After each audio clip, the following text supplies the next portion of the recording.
What it is? Nope. Still sounds like I just woke up. Because my voice is tired. What it is? How's it going, everybody? Today we're going to be talking about Vertigo, the classic Alfred Hitchcock movie coming all the way from the 50s.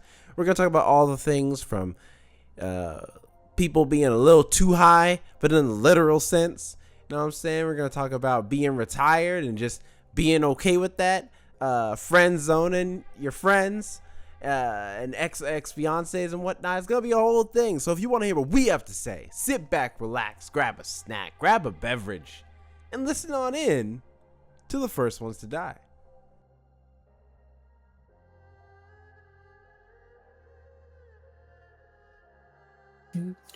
Hello, everyone. Welcome to the First Ones to Die podcast. My name is Jonathan, and I am here today with you all and our lovely hosts, Jerome and Alex. How are y'all doing today? Alex, how are you doing?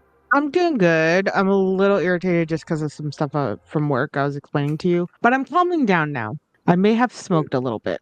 There you That might go. have been necessary to do. But other than that, I'm doing good. Nothing too exciting in my life right now, so just work. But how are you doing, Jonathan? I'm doing good. I felt like I had a pretty good weekend. On Friday, I went and saw a movie that I've been talking about on this podcast for months. I saw Robot Dreams in theaters. I honestly want to watch it again. I might watch it again this weekend because it was so good. It was whimsical. It was based in reality, yet not, because these are animals and a robot.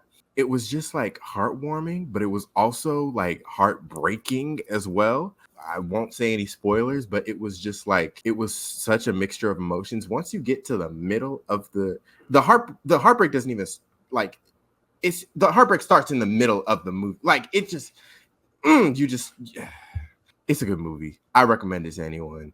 Yeah, it's really good. I really enjoyed it. I had my nachos. I've been craving those nachos all week. It was really good.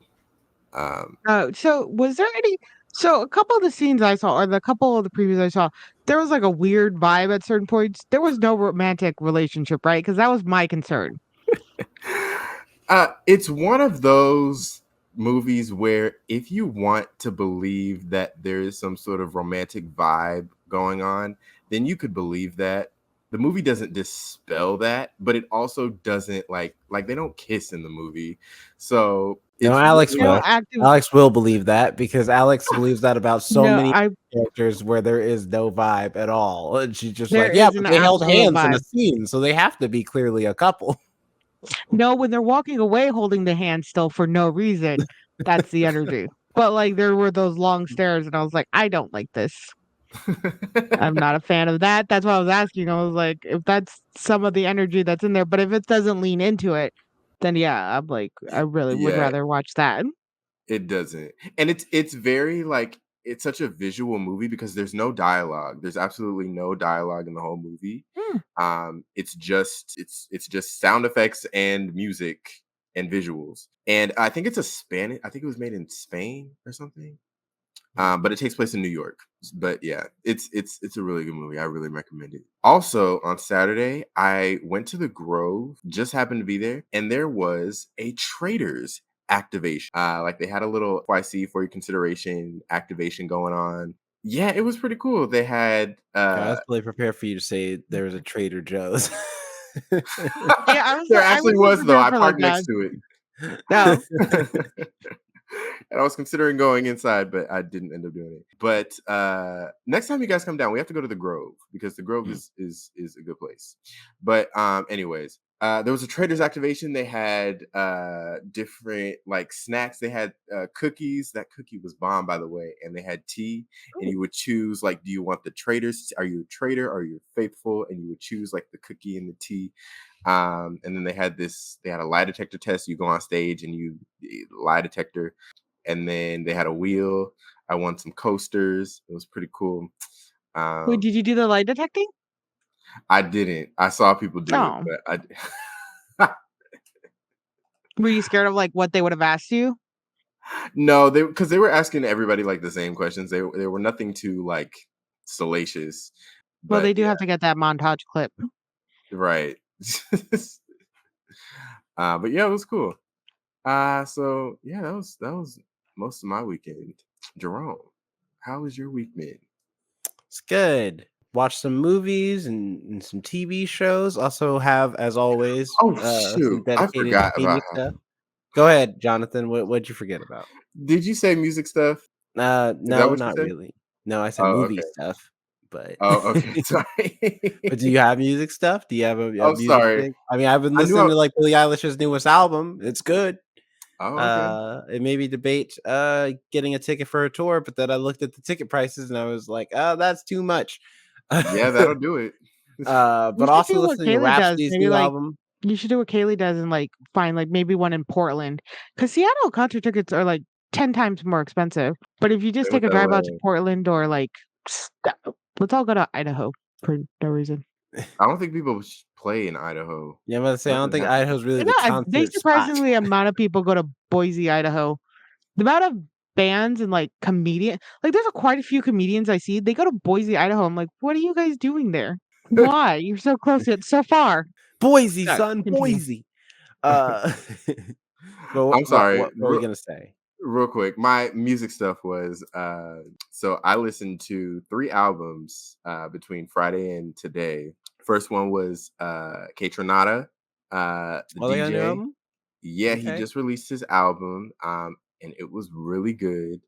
I've never listened to a full album of his. I've only listened to some singles and stuff. And I'm a big fan of his music, and it was a good one. It's a good album. I really like his like style. It's like house mixed with like R&B, and he collaborates with a lot of people that I like. The second album was my favorite album that I listened to this weekend, and might be one of my favorite, if not my favorite album of the year so far, is Thames. Thames, I've heard the new er, Tim's album is good. I haven't listened to it yet. it was so good. Like you have to listen to it like in the car when you're driving, the sun is out, because it's just that kind of vibe. It's like a groovy like vibe. It's like very like sexy, and just like her vocals are amazing too. She even raps like slightly at one point, and yeah, she's really good. She's climbing up on my favorite artist list right now. I saw her at Coachella and she killed it. Yeah, she was really good. And then the third album that I just listened to on the way home was Saint Levant.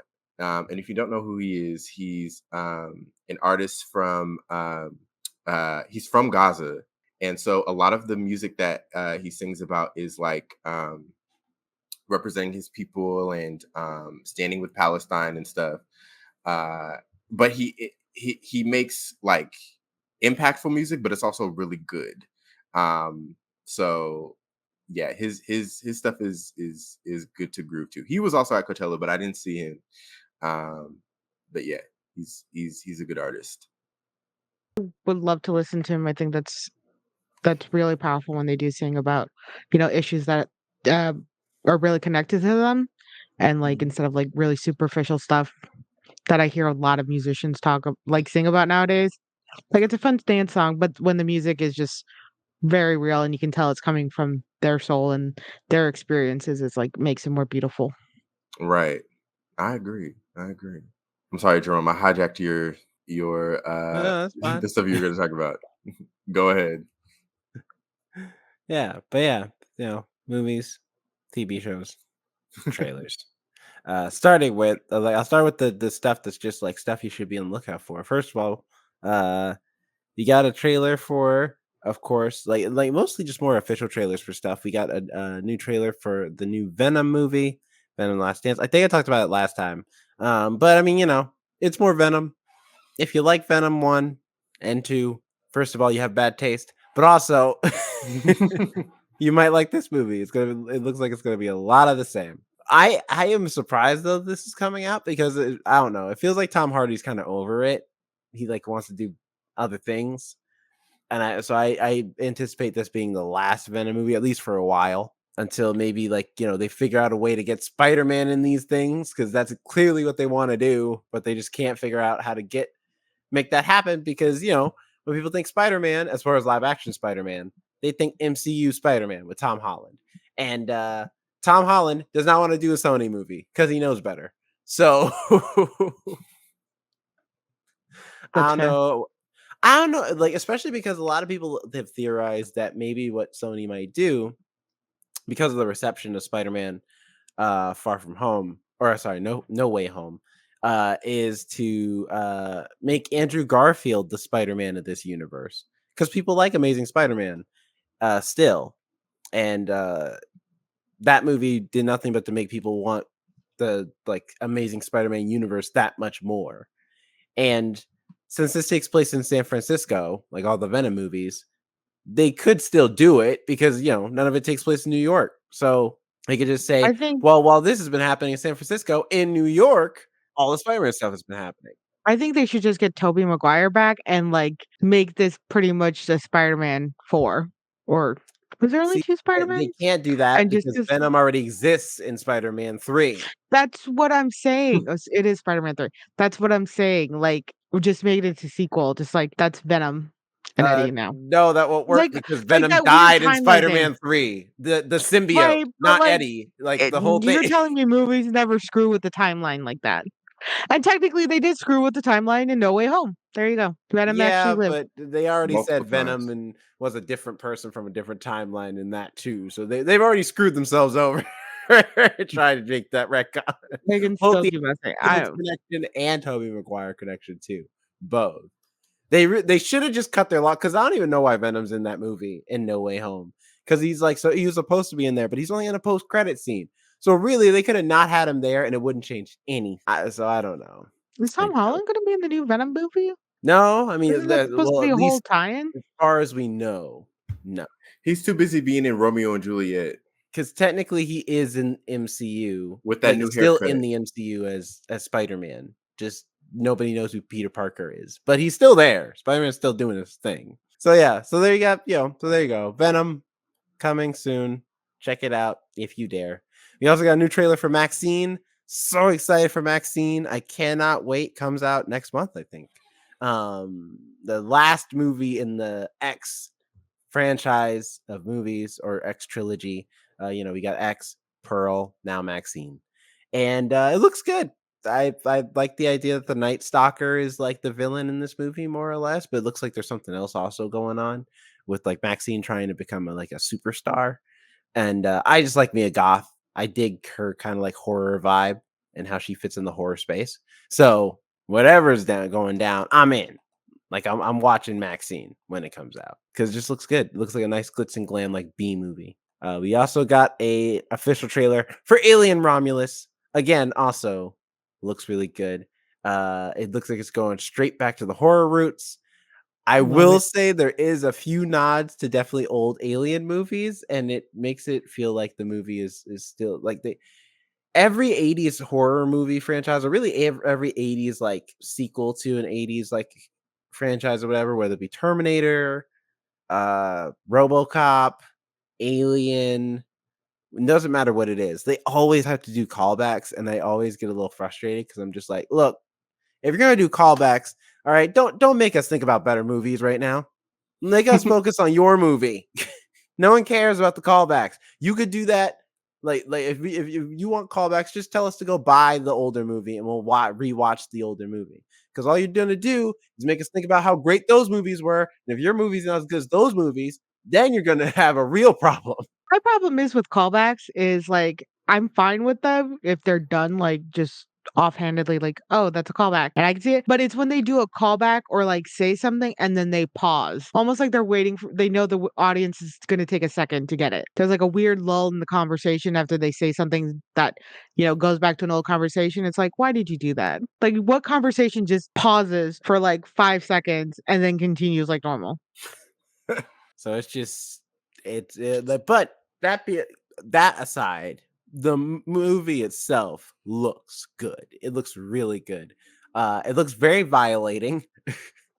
There's one scene where a face hugger straight up just looks like it's just like sexually assaulting the dude's face, sticking the little thing in his mouth, being like, "Yeah, put that in your mouth, put it in your mouth," just like forcing onto his face. It's super gross. It's super weird. But I mean, like, that's Alien. I feel like that's how Alien should be. It's some of that body horror, like when the alien comes out of the chest. It's that like, oh god, if that happened to me. Yeah, so it looks really good. I'm super excited to see it. I think it might be Fede Alvarez's like best film, to be quite honest. Like just looking at the trailer so far, so I'm excited for it. And and also he's clearly a like horror movie fan, like he did like when he did Evil Dead and stuff. So I have high hopes for it.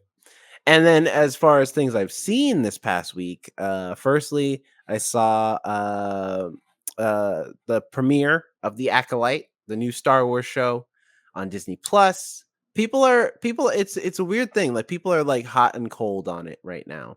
Most of the people that are cold on it are not like I think they went in with a bias already. That sounds like every Star Wars fan and show ever. Yeah. Well, it's especially as of late because everybody wants their Star Wars thing to be exactly the way they dreamt it in their heads. And I like the people they cast in it. I like Amandla Stenberg and Manny Jacinto. I like both of them, mhm. but I I don't think mean, I'll watch it. and then like the people who are like hot on it, even they're like, it's okay, like it's not, it's definitely, it's only the first two episodes, so it's hard to gauge right now. But so far, what we've seen so far, it looks interesting. Like it looks like there's an interesting mystery. For me personally, I think uh it is an interesting like start to a Star Wars mystery story, especially one that apparently this is supposed to be more focused on like the beginning of the Sith appearing and like old and in this old republic part of Star Wars since it takes place so far ahead in the timeline. And so that's really interesting. I will agree that some of the performances are a little stilted. They're a little wooden. Amanda Stenberg, though, she's doing a pretty good job. And she has a heavy role. I won't spoil why because there's a twist I looked at the why Wikipedia and I Amanda already know Stenberg why. has, yeah, like so And much I to do. don't care. But she's great. And I will say this: the action in this show so good. It's so good. It's like this is some of the best Star Wars action we've gotten in a long time. Mainly because a lot of it's hand to hand combat as opposed to like Hmm. lightsaber combat. And Amanda Stenberg looks great. Um, what's her name? Dang it, she's Trinity from The Matrix, and I can't remember her name right. Carrie Ann Moss. Oh, oh, She's amazing. oh, Jodie Um, Turner Smith yep, she's good too. And then also Lee Jung Jae from from Squid Game. Squid Game, at least I Oh, think his first English speaking role. He does okay. You could definitely tell that English is not his first language, like because he sometimes he has some like swag and a little bit of personality behind what he says, and sometimes it comes off very wooden, and I don't think that's intentional. I think it's that he's focused on saying the words and not so much like trying to and so the emotion isn't quite hitting the same way with some of the lines he says. But it's the first two episodes. Maybe he gets like better as time goes on. So I'm not judging the show just yet. I do agree though that some of the things they've said, like the producers have said in regards to this um this show, if it's true, because sometimes people make stuff up. But this whole like the force is female thing, which I'm like, that's the dumbest thing I've ever heard in my life. The force is for everybody. It's always been for everybody since like the 80s. There hasn't been female or male. It's just been the force. Okay. It's been for everybody. There have been female Jedi before, back when the books were being written back in the 80s. No different than there have been tons of male Jedi as well. Like this whole argument of like the Star Wars being for a specific crew like group, or Star Wars isn't just for boys anymore. It's like it hasn't just been for boys. Princess Leia has existed since the first movie. You know what I mean? So if anything, you should say the Force isn't white anymore. That's the true issue. it's so The I Force is love people of color. Right. I love how like when people are trying to like just try to demograph something that it's like it's not even a thing, isn't it? Just like a state of mind or like this weird connection or what is the force? I mean, it's true. It's supposed to be like It's a what's with you. that's true. It's supposed to be essentially like part of the world around you. It's everything. The force is like the air we breathe, the molecules between molecules, like what makes it's a life force, it's a life energy, and it's often seeking to be in balance, darkness and light. So stuff like that. Like it's no different than any other force that's in every other like sci-fi story that is too Where you're connected other to to the to quantify. the Yeah, that connects yeah. all living things. It's the same thing as like an avatar when it's got Awa, the god Awa, and how it connects all the Okay. trees and plants and animals of Pandora along with the people and stuff. And it's just like, okay, but like, how does it work? It's like, oh, well, it works because it connects everything. It's like, that's not an answer. That's just, you just said the same thing to me. Yeah, because I was like, if the force is female, does that mean just like balance, connecting with the earth? Is that like that's That's female? the I thing. don't It's know. like it can't be one like that's why it makes no sense. It's like the force is all about balance. That's why there is no such thing as it belongs to like and same thing, vice versa with the people who get mad about that phrase and they're like, "Oh, they're trying to woke up the force." It's like, dude, the force has been for everybody since its beginning. Yeah, I feel like that's kind of the whole point of the force, the good and the evil. Anybody could have it. It's how they use it, right? That's like it's the whole bit of it. Exactly. So it's just See, I I don't need I to watch think Star people are Wars being stuff. I got hard it. on this show, especially the people who are like, "It's the worst Star Wars show ever." I'm like, "They're only 2 episodes out of, I think, an 8-episode season. Calm down."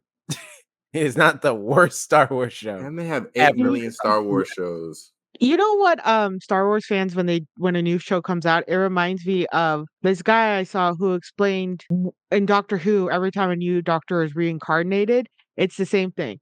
I love this doctor. He's dying. I hate the new doctor. He's stupid. I kind of like him. I like him a lot. Oh no, that doctor's dying. I hate the new guy. And it's just this cycle. And eventually when the doctor dies or regenerates, Mhm. you're like, I don't want the other one to leave.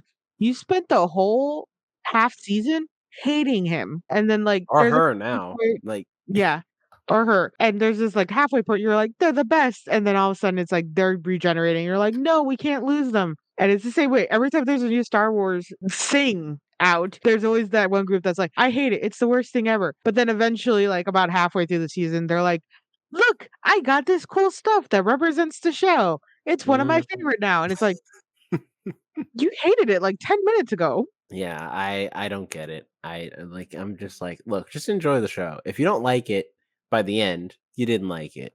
But don't try and convince me like for a fact this show is just so bad from the first 2 episodes, because you don't know what any show is from the first 2 episodes."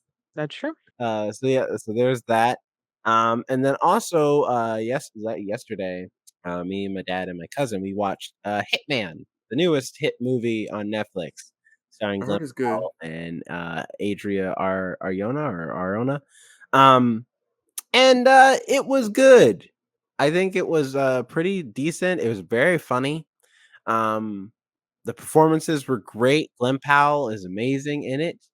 Uh, my only issue with the movie, if I have to name at least, immediate thing, is, the casting of Glenn Powell, and it's not because his performance is good, but he's supposed Because he's supposed to every be a nerd, right? yeah, he's supposed to be this, like, everyman dude, and to his credit, his performance is pretty solid. He changes up his voice, the costuming they have him in, they tried their best to try and make him look nerdy and goofy, but the reality is he's still Glenn Powell. Like, you know what I mean? He's still got that chiseled jaw.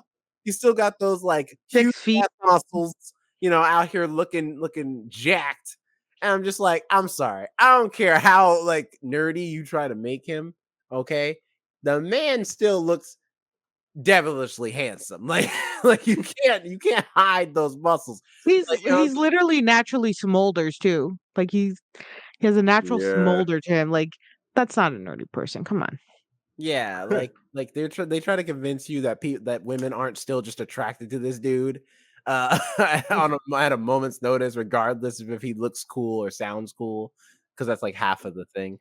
It's So the TV sitcom effect where if Yeah. someone has their hair up and they have glasses, maybe braces, you just take all that off and they're a completely different person. All of a sudden everybody looks at them. A Mhm. prime example is the old movie, She's All That, which I feel old saying old, but it is. Where the girl literally just takes off her glasses and cuts her hair by like a couple inches, and all of a sudden, new person. Yeah. Worthy of Freddie Prinze Right. Jr.'s love. Or Mhm. no, they're thinking of a different movie. Sorry, my bad. I was thinking of She's the Man. Yeah, that's the Which Amanda same, Bynes she one. just wore a wig with shorter hair. That's true. But that aside, the movie itself pretty decent. It is a good time. It's very fun. It's in theaters. Surprisingly, I didn't know that. Like only in limited theaters though, not like a bunch. Um, Hmm.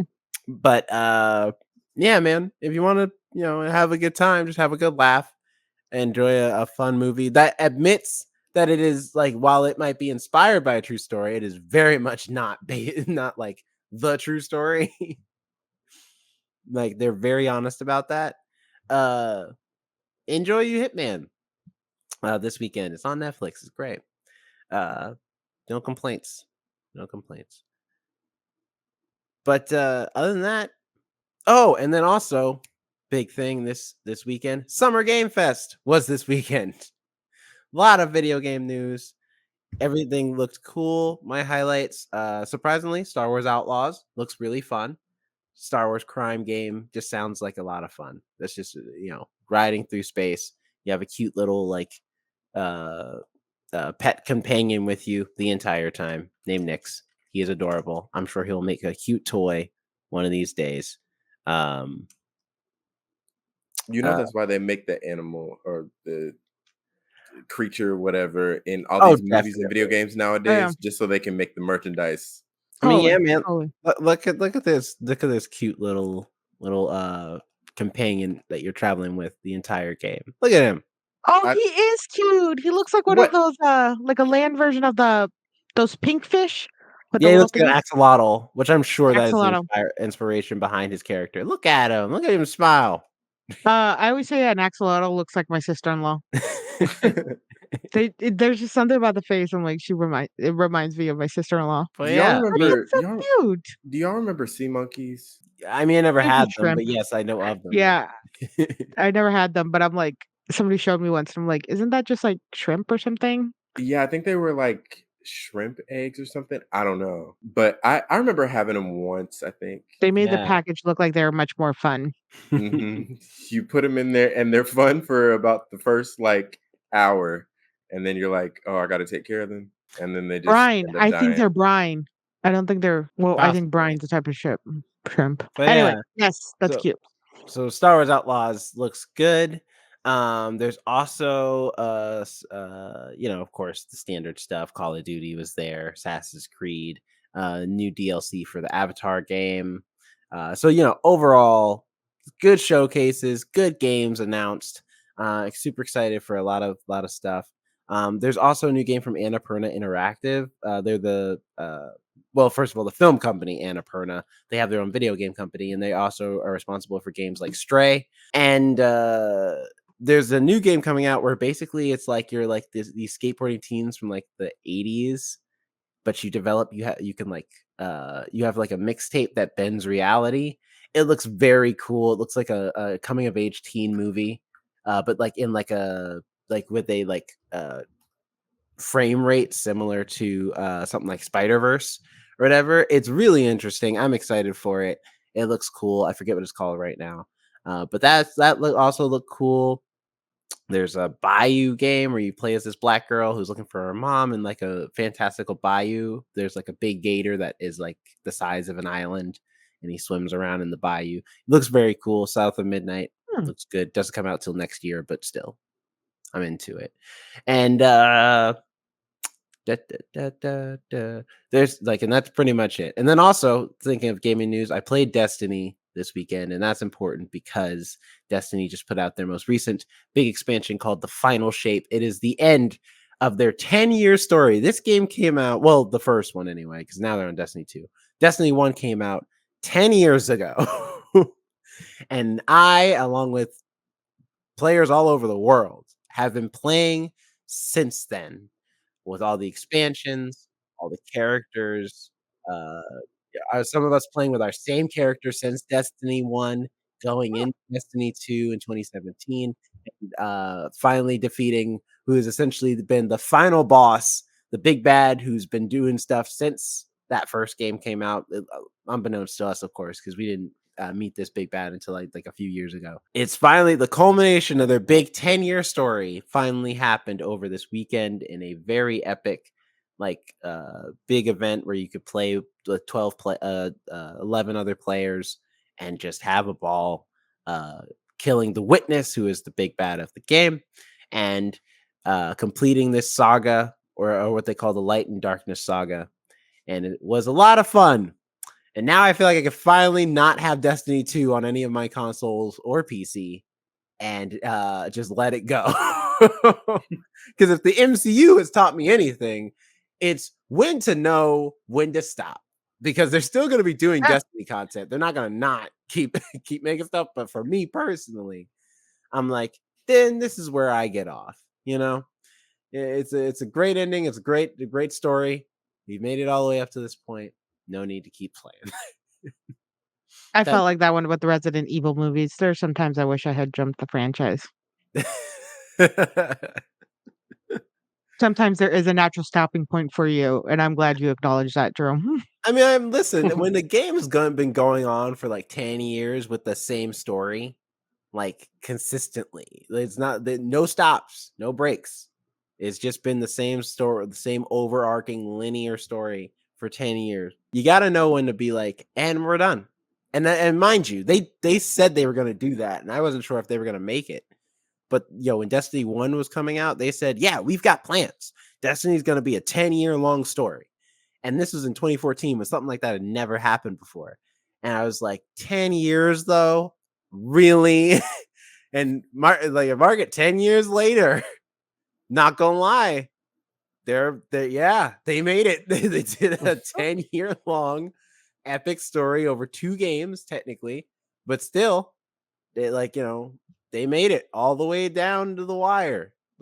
Complete with whole character arcs that didn't finish until this year. And the only thing I regret, and this is nobody's fault, is that some people just didn't make it there with us. Lance Reddick, who played Commander Zavala in the first game, passed away. And so it would have been really great for him to make it all the way through to this new game. They had to replace him with Keith David, doing all of Zavala's lines in this most recent expansion. Granted, though, the coolest thing, they didn't replace Lance Reddick for any of his older lines. So anything he recorded previous to this most recent expansion still exists. In fact, if you go talk to Zavala at the hub world area, it's still Lance Reddick's voice. So it's just so he still exists. His legacy still exists in the game and all that stuff. But it's still, it was one of those things where as I was doing the final mission, and Commander Zavala, the character, has this big epic speech, and he's like the big military character of the game, and he's just like, yeah, let's do this. We're killing the witness. Let's get it on. Let's get started. All that stuff. And it's Keith David's voice, and Keith David does an amazing job picking up the slack. But it's one of those things where it's like, man, I wish it would have been Lance Reddick. I wish I got there with him, because he's been a part of this game for 9 years until he passed away. So it is what it is. But still, great to have Nathan Fillion back playing Cade 6, and Deborah Wilson playing Savathun, and so many other character voice actors and people along for the ride. So also, wish we had Peter Dinklage had stuck with us. He is in the first game as a character called Ghost, who's like your little robot companion. And Ghost is like a very important character, but he was so wooden in his delivery that they were like, you know what? Why don't you just take a break? And so since before the first game was even wrapped up, before they got to the second game, they replaced him with Nolan North, who's a very famous voice actor. And Peter Dinklage was completely erased from the game. I wonder I like Peter Dinklage's voice. I was just saying I like Peter Dinklage's voice. people did I too. think They were it's excited for him to be in the game, and then when he did the game, I think it was a lack of direction. Like they didn't give him the right direction and know what he was doing. because he really was because it still exists. You can still find videos of his like early performance, and it is stiff. I'm not gonna lie, like there is no emotion behind a single one of his lines. But I don't think it's his fault because I'm like Peter Dinklage is a great actor. Like I feel like maybe it's just the direction he was given, you know.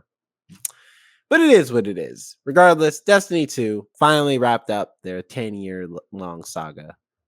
And I think Bungie's going to move on the company to do bigger and better things, and just kind of let Destiny kind of fizzle itself out. Because they've got a new game they're working on. They're working on Marathon. But yeah, that's me in a nutshell. This week has been filled with a lot of media stuff that I've been playing, watching, enjoying. There was like two things I wanted to bring up real quick before we jump into our movie review. First off, June 13th will be the premiere of The Boys, and I'm super excited for that. So, How yeah, everything's going. Like, I'm excited to see how they're going to handle the election season in their universe. I I'm remember excited seeing to see Homeland how. in Mortal Kombat. It's been so fun. The voice actor they got to kind of mimic because it's not Anthony Oh, Starr, so but the it's not dude they Anthony got, Starr. yeah, the dude they got though does sound like Anthony Starr. Like he's doing a pretty decent job sounding like him. We find out it's Anthony Starr's cousin. Uh, yeah, I'm excited to see where they're gonna go with that. I really hope they do well with Starfire's storyline because she's always kind of annoyed me. Oh, you mean Star Starlight? I was about to say I'm like Starlight. Starfire's from DC Comics. I was about to say she's not in this. That one's the wrong one. Oh my god. Everybody has like some I name would so have close said to each. Anyway, Starline because there's Starline tours it's here. better than what did I say last time? Sweeney Todd for Euphoria. Cantaloupe to Antelope. Got a Wait, little issue with some. can you post the Sydney Sweeney one too? The Sweeney Todd one too? Do you just want me to look like a fool on the internet? I feel like this isn't personal. I mean, First if time it you're was to very be funny. fair, it was you weren't by yourself. I also looked bad because I was also wrong. It was not Water Buffalo, it was Wildebeest that trampled Mufasa. I did correct Oh myself yeah. though in the comments. There's a guy, he saw it.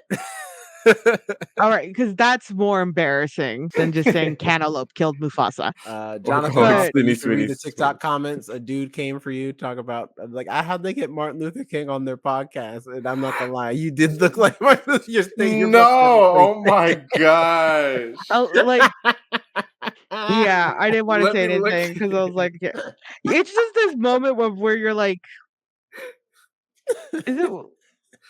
Okay, You're just well making then, this. okay, Hollywood You're producers. laughing. All right, you heard it here first. Cast me as Martin Luther King in a movie or a play. You know what? I'll play You could him. be, yeah, young I have a Young Luther. dream that one day It almost sounds like you're there's ready my for like a audition. musical version of it. Hey, we did Hamilton. We could do Selma. All right, the musical. as a musical. Oh, I would love and be horrified to watch a musical like that. You know, but they gotta do it like not like Hamilton. They gotta do it really like closer to like Hairspray style musical, where it's too upbeat of music for what's going on, and then that will be that musical everybody goes to see because it's not real, but it's real. It's very real. Wait, where's the Martin Luther King comment? I can't see it. I don't It's on remember there. which one it's on. It's on the one where you're laughing at me. I only see I don't see any comments. Jerome, that No, was you here. from your burner account. It was not me. Oh, they must have deleted it. Oh no, it wasn't that one. Hold on. It was like a recent one. Yeah, it was a recent one. I know that Um because we've been getting some recent engagement, which has been nice. oh, it was the one where I was talking about the Green Mile. Oh, the most recent Yeah. one that you posted. Yeah. It was the one where I was talking about the Green Mile. It's the one right after that one. And then they're like, how'd they get MLK on the podcast? Listen, I'm just glad that the fans are enjoying some of our highlights. But if you want to get the full effect, come on over and check out the podcast on YouTube. First ones to die. Watch a whole episode. get some of this podcast good. I know right now we're doing our announcements and stuff, but don't worry. Listen, it gets fun. It gets crazy out here. Yeah, The Boys, I'm really excited to, especially this season. I got some high hopes for it. It looks really good. It seems like really well done. I don't know how the actual boys will be since the group dynamic has changed a bit in the last episode. I mean, I Wait, feel no like it'll be. spoilers. I I haven't. feel like it'll I still be am not caught up. the same because I Mm. mean, like it's like all the characters are still there, so Okay, it that Yeah, was should but now be. they spoiling. have yeah, but now the annoying one has joined them. And her like pretentious, we must do good. Shut up. I mean, to be fair, listen, it's better. Trust me, I say it every time we talk about the boys, but it's true. It could be worse because there's the comic and their dynamic in the comic. I mean, granted, in the comic, they all virtually get along, but it's mainly because they're all just like the worst people. Like they're I mean, they're doing better than the heroes, but they are still just as bad in a lot of ways, especially Butcher. Like they're terrible, terrible people. Except Frenchie. Frenchie and the female as she's known in the comic. Because in the comic, I think her name might be Kimiko, but they never call her that. They always call her the Yeah. female. She's like they're pretty okay. And Huey's a nice guy. He's modeled after Simon Pegg in the comic. Which is why it's funny that Simon Pegg's in the show as Huey's dad, because he's supposed to be Huey. Really? Hold on. Mhm. In the comic, Okay. Garth Ennis specifically wanted him to look like Simon Pegg, and so he looks exactly like Simon Pegg, because he's supposed to be. And Oh yeah, I can see it. mhm. But he But also looks a little bit like a skinhead. that's because Simon Pegg had that like buzz cut haircut at that time when the comic was coming out, and so that's the look they That were was the going mother model, for. yeah. Yeah. Yeah. So it's like, but I'm just saying, like Right.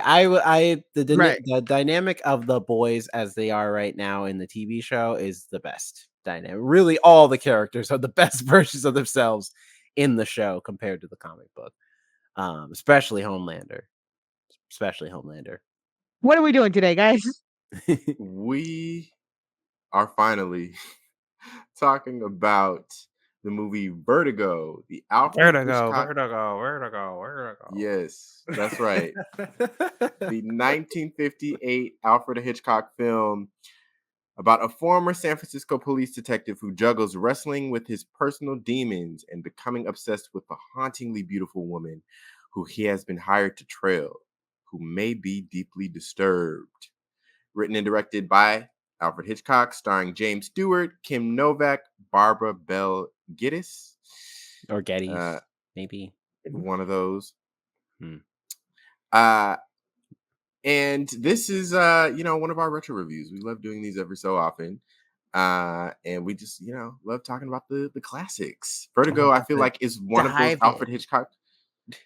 I feel like Vertigo is one of those Alfred Hitchcock movies that when you think of thriller, you think of this movie, or vice versa. When you think of Vertigo, you think of, just a classic thriller. But I don't think it's I don't think it's Alfred Hitchcock's like most watched or well known films. It is popular, but like I don't think it's as well known as Birds or Psycho. I think it is one of Hitchcock's most visually beautiful films. The camera work is the top compared to all his other films, like the shot, the close-ups, the way he's able to center the character in like a crowded area is so well done, and it's a technique you can see in very modern day films as well. And Yeah, especially just because like watching this on because it's on Prime Video, and mhm. that's like the remaster. It looks even more crisp because I'm looking at Oh my we're on gosh. IMDb and it's showing like the old original film grain, like what it looked like back in the day. And I mean, it looks good on there too, but it's like you look at like the most recent like remasters that they've put on Prime Video and stuff in HD or 4K or whatever, and it looks gorgeous. Like the whole The movie people looks crisp and the just people beautiful. that remastered this did an excellent job, and there's even a title credit at the very end that credits I think it was two people who remastered it, Mhm. and they did an excellent job. I remember the days growing up where something would be re-released on VHS or DVD, and it was the remastered version, and it was really, it looked like someone just took the black and white image and just painted all over it in watercolors, Yeah. and that was about it. That was the remastering of it. But this remastering made it look like it was made like a few years ago. Yeah, it's It really was good. also it did they did really good work with, because like, I watched the remastered Star Trek, it's on Paramount, uh, where people make jokes about everybody's eyeshadow and how it's constantly popping and how, like, everybody's got smoky eye. Once it was remastered, you can see the more vibrant colors and the makeup they use on the actor's face.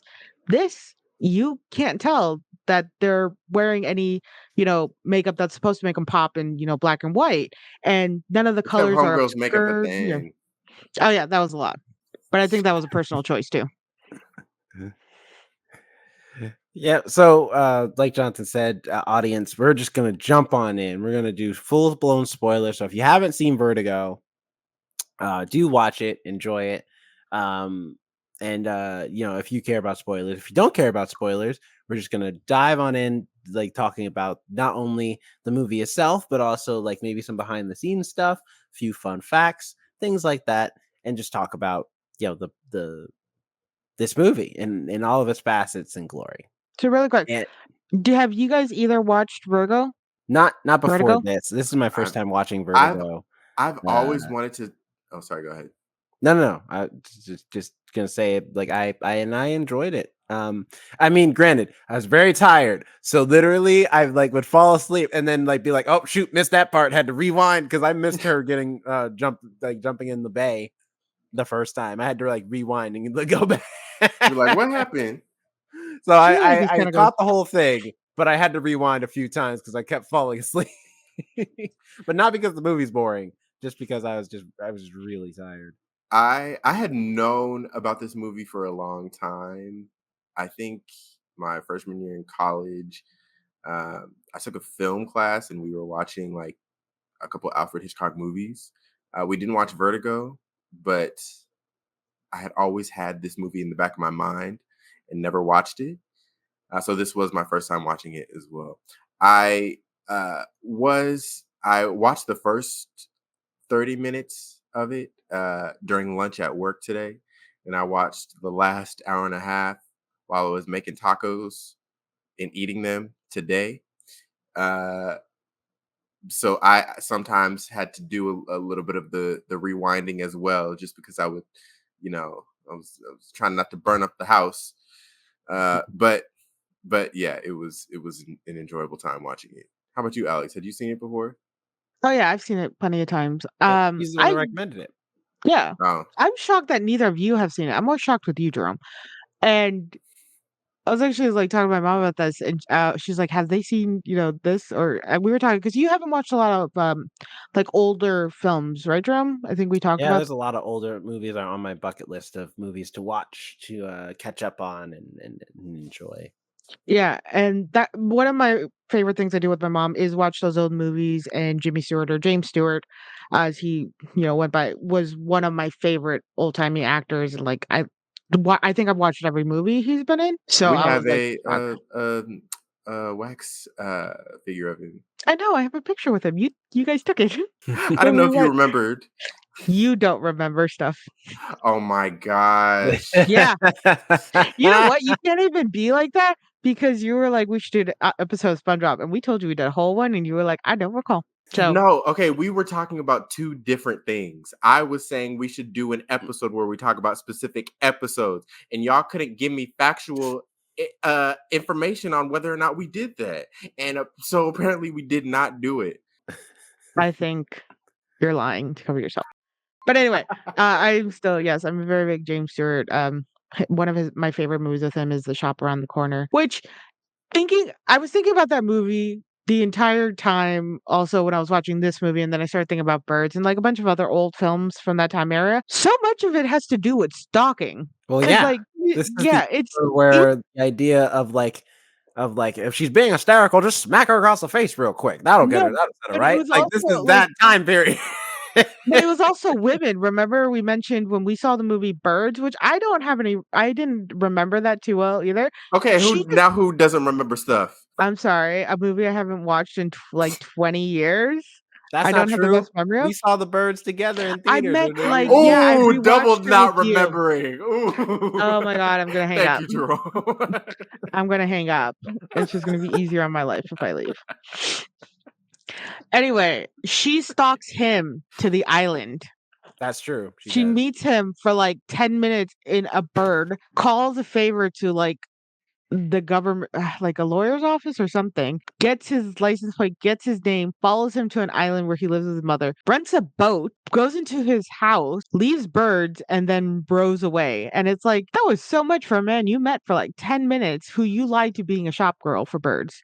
I mean, That's listen, crazy. it's not as bad. It's just as bad as Sleepless in Seattle, probably. You know, also like a hella stalker moment. And stalking. that guy had a son, and she like Why haven't we watched him watched? and everything. Why haven't we reviewed that movie on the podcast? Sleepless in Seattle. I feel like it's It's our like the brand. whitest movie ever. All right, we are a people of color podcast. There are no black people in this movie. That's true, Or but at least this Latinos. movie has the You gotta excuse that it's the remember, time period. You know what I'm saying? you gotta remember, black people didn't exist until the 90s, and then Latino people became existent in about the early 2000s, late 90s. Right. At least this movie has that excuse. Sleepless in Seattle definitely does not have that excuse. Oh, While You Were Sleeping. That is one of my favorite films. That is also quite stalkerish. And then she ends up not even with the person she was originally stalking. She ends up with the brother, who they never went on a single date with each other, but he ends up proposing to her at the end. And It, I want to know. I want to know this. There is this thing in older films, and not even just older films. It continues. The trend continues today of really old dude and really young woman. Because in this movie, I believe, what's her name, Madeline, says she's 25 or 26. yeah. And I looked up how old James Stewart would have been when this movie came out. He would have been 50. And he is a retiree cop, like playing a retired cop. Well, Right. Got to be like He possibly in his, retires. like, He 50s. retires because of a disability. Yeah, but still, like even then, like he's probably older. Like, Oh not yeah, in his no, he's got to be in like straight 40s or something. yeah. Um, which that leads me to the opening scene. Just in the opening scene, that it always makes me giggle for some reason. So the opening scene shows how he got his trauma, where he got his vertigo from, why he's scared of heights. He was a police officer. He was chasing a bad guy up a fire escape up a building, got on the roof, and he fell on the edge. He was holding onto the roof, and his cop buddy tried to grab his hand, save him, and then ended up falling over off the roof himself. Mhm. But the way they pop up from the ladder, because in my mind, because I understand how films are made and stuff like that, they're just scrunched at the bottom. They're not actually climbing up anything. They're probably like hunched down really far until they just pop up really hard, and then they climb the last, 3 steps up a little ladder. And I don't That's know the why part that that makes makes me you laugh. giggle. That makes me laugh for no reason. See, Because I for just me, think about these like grown men, like probably trying to keep out of camera sight and be like, okay, pop up now. I don't know why. Every time I watch it, it just makes me giggle. I feel like the whole thing of just the dude, because I'm like, how the hell did you fall? Like because he was just like, help me, give me your hand, and then randomly he's just, yeah. I was like, what? Why did you? If you fell because you leaned down, you deserve to die. Why did you do that? This is on a slanted roof. You fool. And now, Maybe which he was top I heavy. love, that also makes me laugh because I'm like, I wonder if you wrote yourself in a hole if this is in the book this way, because then it just cuts to he's retired and he's recovering. And I'm like, I'm sorry, who the hell came and got him? Because he was still hanging there, That's barely true. And it was holding just the on. two of them, right? Right. Yeah. Like, And if you want to say, well, the civilians down below, okay, that means they still had to take time to get on the fire escape, climb up that building, or possibly climb up, go up the roof, whatever. Get up there. That's a bunch of time it's going to take for them to come get him. Who the hell got him down? Well, I mean, technically, they never show He Scotty, which blacked is out and died, and the rest of the movie was a dream. and it was a trip at certain points. I was gonna say he technically they never show him struggling holding on. He doesn't slip or anything. So maybe he's just got really great upper body strength, and it was enough time for somebody to run up. A couple people stretched out their hands, maybe had just a little bit of arm length, and were able to pull him up. Had some rope. I know if either one of you fell off a roof and were dangling, I couldn't do it. I got no upper body strength, and like my arms are so fucking short. Like y'all would be dead. Don't go on roofs near me for your own safety. I'm working on my I upper body strength. I feel like I can Like pull myself up. I feel like I'm dexterous with my like limbs because I have like long limbs, so I can like if I grab on and hold on like with my feet, I feel like I have a good chance of getting somebody. I have very good leg strength, like lower body strength. I could pick you up, but that's as far as I can go. Can't pull you up, but I can pick you up. Go fireman It, style. it's just a thing where I'm just like, man, like that poor cop, you know what I mean? He was trying to help and ended up dying for it. And it's just his body looking all like Family Guy, just all sprawled out on the on the ground, and people coming by. And I wonder if people were like, "Oh my god, he pushed that guy!" No, no, I'm just hanging here. He's trying to How help would me. you No, you pushed possibly him. We saw it how happen. would you possibly push him when you're still like hanging from the roof? Clearly, it was a struggle, and then he pushed him, and but they both went down. But he caught the ledge. But this poor soul, this poor man, he didn't catch nothing. All he caught was a train ticket to the pearly gates, a one-way stop. Dang, train? He can't even get a plane ticket. Well, back No, then no, this is the everybody time went by period trains. where Yeah. planes are still like it's early. People are still not quite sure about these I aerodynamics and whatnot. They're all like, if man was meant to fly, we would have been born with wings. Damn it, we're supposed to be on the ground, for God's sake. I mean, sometimes I think that I'm like, what am I doing on a plane? Why am I thousands of feet up in the air? Yes, What am I so doing here? I shouldn't be here. honestly, sometimes that happens to me too, where it's just a brief second. It doesn't last long. Where it's just like, how am I in the air right now? How am I traveling See, I feel like like that this? train of thought is what leads people to think, like, you know what? We might not even be in the air. Who's to say these aren't like projectors on the windows or something to make us think we're flying? I'm just No, gonna walk out the I emergency exit and prove this to y'all. I see. I was gonna say the emergency exit. When I always see somebody there that's clearly not gonna help people, or somebody who's like too scrawny, and be like, "Who Yeah, are I'm you here for the leg helping?" room.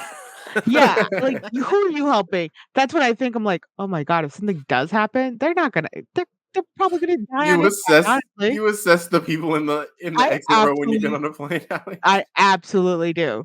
I don't think you'd be a good flight attendant, Alex. I feel like you'd hit that row and be like, you Are wouldn't you ask willing them and and be able to like, help? "Are you willing and able to help?" You just be like, "Yeah, you clearly ain't willing. Get your ass up." What? Get up. It's more you're not able to. I know it. You know it. Come on, come I'm on. looking at Be honest you. with yourself. I'm looking at, first of all, you too big. All right. You gonna block the door before you let anybody through. No, you definitely can't be here. Get up. Come on. And you know what? I said that as a person for myself because I am disabled with my bad back. I can't help nobody. I should not be in the exit row. You see me in the exit row, you should leave. Don't get on that plane. I am a danger to us all. That sounds bad. Um, Just start judging people. I Just be just like, felt you like a too slight pretty. threat. All right. You'll be too distracted. People on the way are gonna try to get your number before they actually go and get to safety. Nope, you can't be in the exit row either. Get up. Oh Come my on. gosh. Who won't be in the exit Uh, row then? There's all these- They have to be a moderately pretty, like a solid 5. you need that Can't like be too five. average big or looking. too Yeah, thin. Because if they're too thin, the second they open the door, they're flying out. All right. I mean, we can't have that. This is for your safety, if anything. You and can't you help. can't have like Get up. too ugly either, because then people are gonna be like, Yeah, you're too ugly, you're too distracting. You know what I mean? You're gonna disgust people. They might think you're a monster. They might think you're the reason that the plane's going down. And then they don't want to go to the door. You know, we can't You were have the that. So thing on the ugly wing. that the Nope. plane is nose diving because of your ugliness. That yeah, well, clearly it's because you were on the wing tearing things up. Look at those teeth. All right, clearly that didn't happen. That didn't happen overnight. That took some time. Okay, so nope, can't do it. Nope, get up. Just Uh, by the end of it, there's nobody in the exit row. That's what I'm saying. the whole plane's just empty. Which one time I flew on like a pretty much empty plane. Best thing. It was so awesome. But then that was also the plane that hit another plane. Hmm. The most empty plane I've ever been on was the plane that I boarded me and my mom a week before everything shut down for COVID. That was probably the most empty plane I think I've ever been on in my life. Ugh. But going back to trains, yes. Although the traveling in this movie's a little funny because they're based in San Francisco, but I was looking it up. They travel to San Juan, which is kind of far, and then they go to Big Basin Redwood State Park, Mhm. which is in Santa Cruz, which is a good like 4 to 6 hours away. That's like a day trip, man. And they were just casually there touching like redwoods, having their You moment in the know, woods. Also, why are you taking her to the woods? She's in heels. Why are you going to the woods? You're wearing like this 3 is the coats. era where all women wear heels everywhere they go. All right, there is no in between. There's no such thing as flats. All right, what? Oh, what are you trying to do? Walk like a man out here? Nah, you gotta wear the stuff that the women like. Heels. Even if you're in the woods. Gonna send this to our women friend. Um, but Listen, that's no, the yeah, time I can period we're see in when we're talking about this movie, okay? These are trying to not the defend thoughts of yourself. I see how it is. I one see how it Jerome is. Rhett, all right? I think women should wear whatever they want. I am a huge advocate for when women go to parties and balls and proms and whatever else, bring your flats, okay? Because to protect your feet. Don't walk around here barefoot. It's dangerous out here, especially out on these city streets. You know, you work too hard on your manicure slash pedicure. Well, the manicure's for your hands, but you know what I'm saying. You work too hard on your pedicure for you to be walking around barefoot out on these city streets out here in Seattle or anywhere for that matter, let alone New York, Atlanta, LA. Don't matter. Bring your flats Don't care. or do a sneaker ball style. Bring your sneakers with your fancy dress. It's a fashion statement and says you're daring. Anyway, thank you for your 10 minutes rant there. Um, what was your like favorite part of this movie, guys? What did you really like focus on? How about the intense kissing in this movie? All right, this is that time period where people don't just kiss; they gotta smash their face into your face And do so the that you whole like know how body much hug I love thing. you. It's also that like time where they like literally so tightly wrap each other. Like it's such a grip. Like it's the times where she was just rubbing her face all up on his mouth, and I'm like, I'm surprised he doesn't have a bunch of makeup. Just like the second she leaves, he's just got powder and like foundation all over his face. Those artists knew what they were doing back then. Kept Because that it's just makeup like good. I was just like, God damn, can you back up? Like it's not that serious, bro. Like I I love the first kiss. That was great when they did it right by the ocean. Mhm. When he thinks she's about to kill herself again. Yes. I really liked there was a couple scenes. I really liked well, one, the scene where she jumps into the bay. Mainly because, well, that was like a pivotal point in the movie, and also because the scenery. That I don't know. I couldn't tell whether or not that shot of the bridge was real or not. I couldn't tell. It looked pretty real, but it also didn't. It looked like too, Too perfect. yeah, too perfect.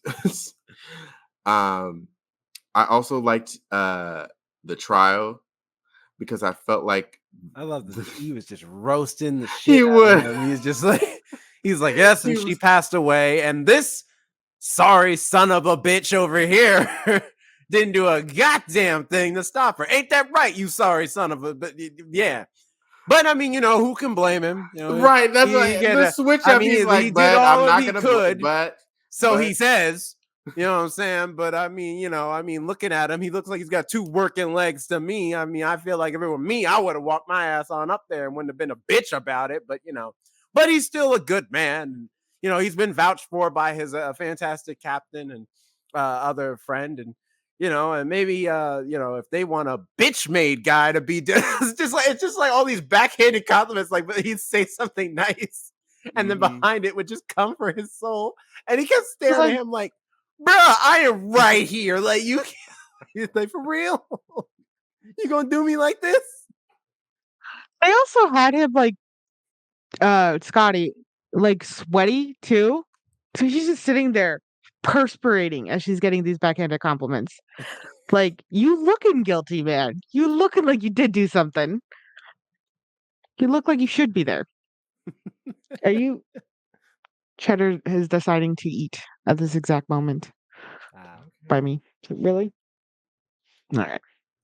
I guess it's Yeah, dinner time for him. the trial made me laugh. I was just like, God dang, like, like he just the man has vertigo, okay? He has acrophobia, which is like just like Fear spur of heights. vertigo. But still, which that's I think the best thing. The vertigo shots in this are really good. I'm sure a lot of them are done with matte paintings as opposed to actual location, but it doesn't matter. It still gets the effect across. Um, and they're really good. They're really good vertigo shots. And I think if anything, I have to look this up to be sure, but I'm pretty sure this is the movie that coined the vertigo shot It is. because of the title of the movie, but also how the shot is done. It coined it especially from the scene where he's running up the bell tower the first time. Mm. Because it's so perfectly done and it had not been done before. And that's what I meant about Vertigo being just so beautifully shot and it not necessarily being a good story entirely because like I kept tuning in and out from the actual story or the actual plot of the movie, but like I would get pulled back in because like here's another cool shot, here's another visual they're using where a lot of the stuff you could tell slightly, and that again goes back to whoever remastered this. The backgrounds still semi look real. They're not heavy green screened like so many movies and shows that have been remastered where you're like, oh wow, that's really fake. Or when shows have gone to there was a show popular back in the early 2000s on, WB. I forget what it was, but they showed like them walking on snow outside their apartment or their house, and it's literally cloth. The 4D showed that it's just white cloth on some padding, and that's what like 4D and remastering has done is just Oh, really you mean expose those 4K? little secrets. 4K, thank you. I was gonna say 4D. I was like you just riding it. Come on, you guys should be quicker to correct me. You guys usually are. At this Come on, point, that it one's could on make a you. great I was TikTok. Uh, How dare you?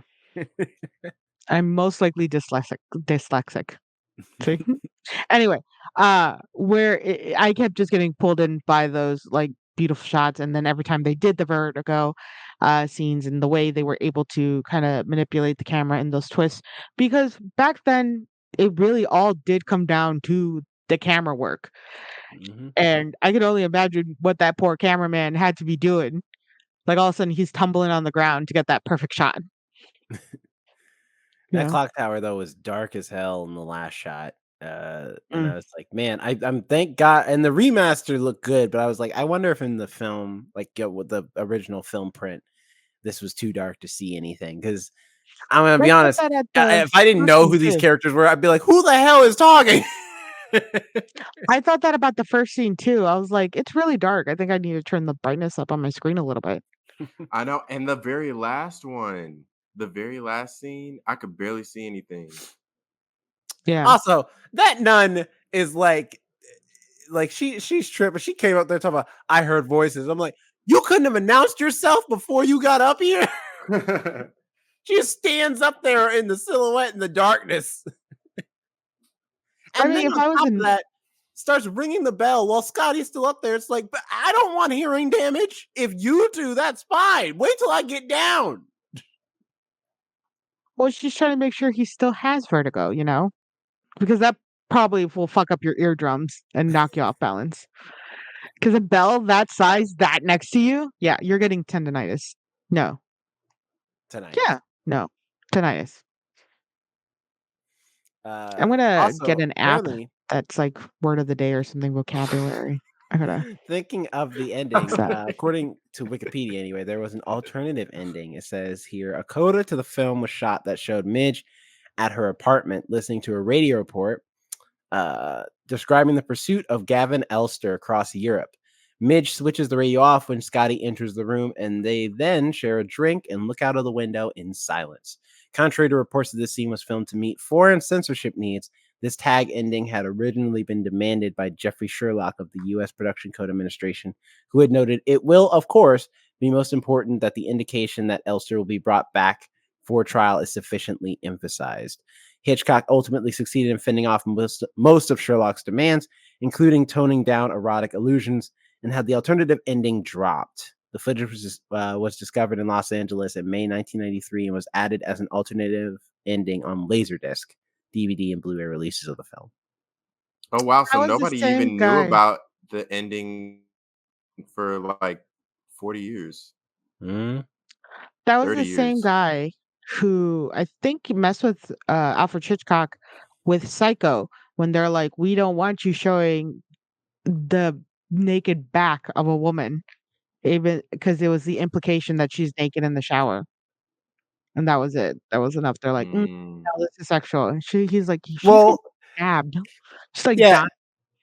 and also I feel like Hitchcock's argument would be, "I'm sorry, as opposed to what in the shower? Aren't you naked in the shower?" Oh, I bet Hitchcock was like a condescending asshole. Totally. But I let's talk about Midge or Madeline. Yeah, what's her full Marjorie. name? No, Marjorie. Marjorie in the story. How she is Marjorie Midge. weird. Marjorie Midge. Yeah, because Yeah, he Marjorie called Wood her is her Midge. regular name, Yeah. played by Barbara Bel Geddes. She Um. had some definite, regret of breaking off her engagement with Scotty, and then she's trying to be like how I'll give you this painting of me. Yeah, that got weird. Where it's like, I know And you're then obsessed with this person, so now here's me. It's I like, loved her performance in that scene because she did the thing of like you you're trying to play it cool with like the person you're into, and then as soon as they leave the room, it's like throw yourself on the bed, and all of a sudden it's like, Stupid, oh. stupid, stupid, uh-huh. stupid. I love also that they made her into the stereotypic character of like she wears glasses, so she's not gonna get the guy. Yeah, she's too ugly, clearly. She's definitely just a friend. Even though she She wears immediately takes glasses, care of him in his catatonic state, and he always comes to her when he needs advice. and that he was begging to be with her at the beginning, I but mean, she knew. listen, it's her fault. All right, she had him, and then like the phrase always says, all right, when you're single, nobody wants you. When you're with somebody, everybody wants. Mind you, though, I feel like she's in the right because at least she's single. Like Scotty is like, I love you. I'm like, you act like you weren't hired by her husband. And you very much know that she's married, like very vividly. And you're still like, yeah, but she's hot though. So, like, you know, I so love there's still how a chance. he's like pushing her more into this illusion. It's like, so you believe the ghost story? She's like just saying she's mad, like the before the kiss. She's like, I'm just mad. He's like, no, you have, the soul of your grandmother in you or something, Yeah, which there's is a weird. ghost. The, of your great grandmother in you. And I was like, that's weird. You want to date a person who has the soul of their great grandmother in them. That's true, yo, for real. Because it's like there's most people when they find out someone gets possessed, they're like, "That's a bit too much baggage for me to deal with." So I feel like it's been fun, but the date's over now, and I I'm gonna wish head you out. luck. Maybe go see a priest, and God bless. All right, cool. Peace out. Literally, God bless. Yeah, literally. Yeah.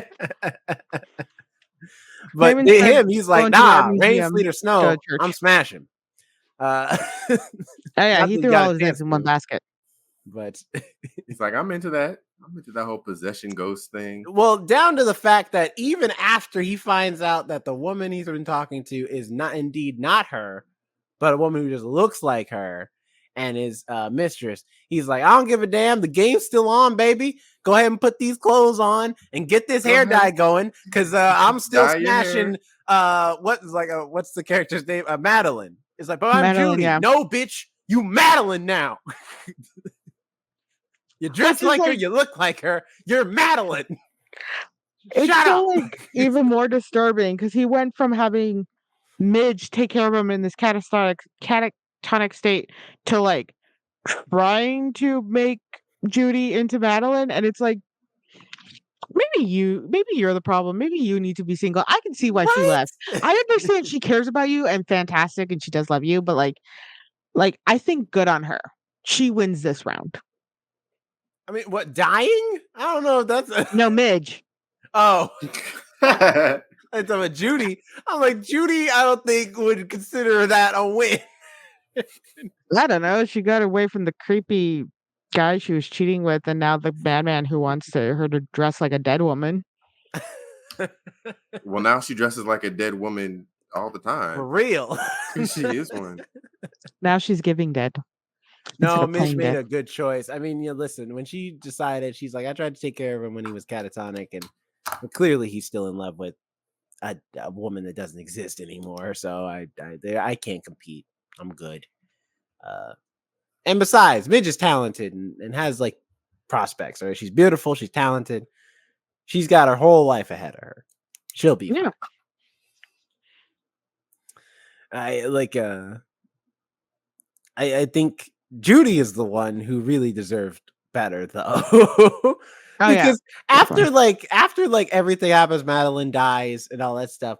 Judy just wants to live a quiet life, and Scotty tracks her down, goes to her apartment, and is just it's.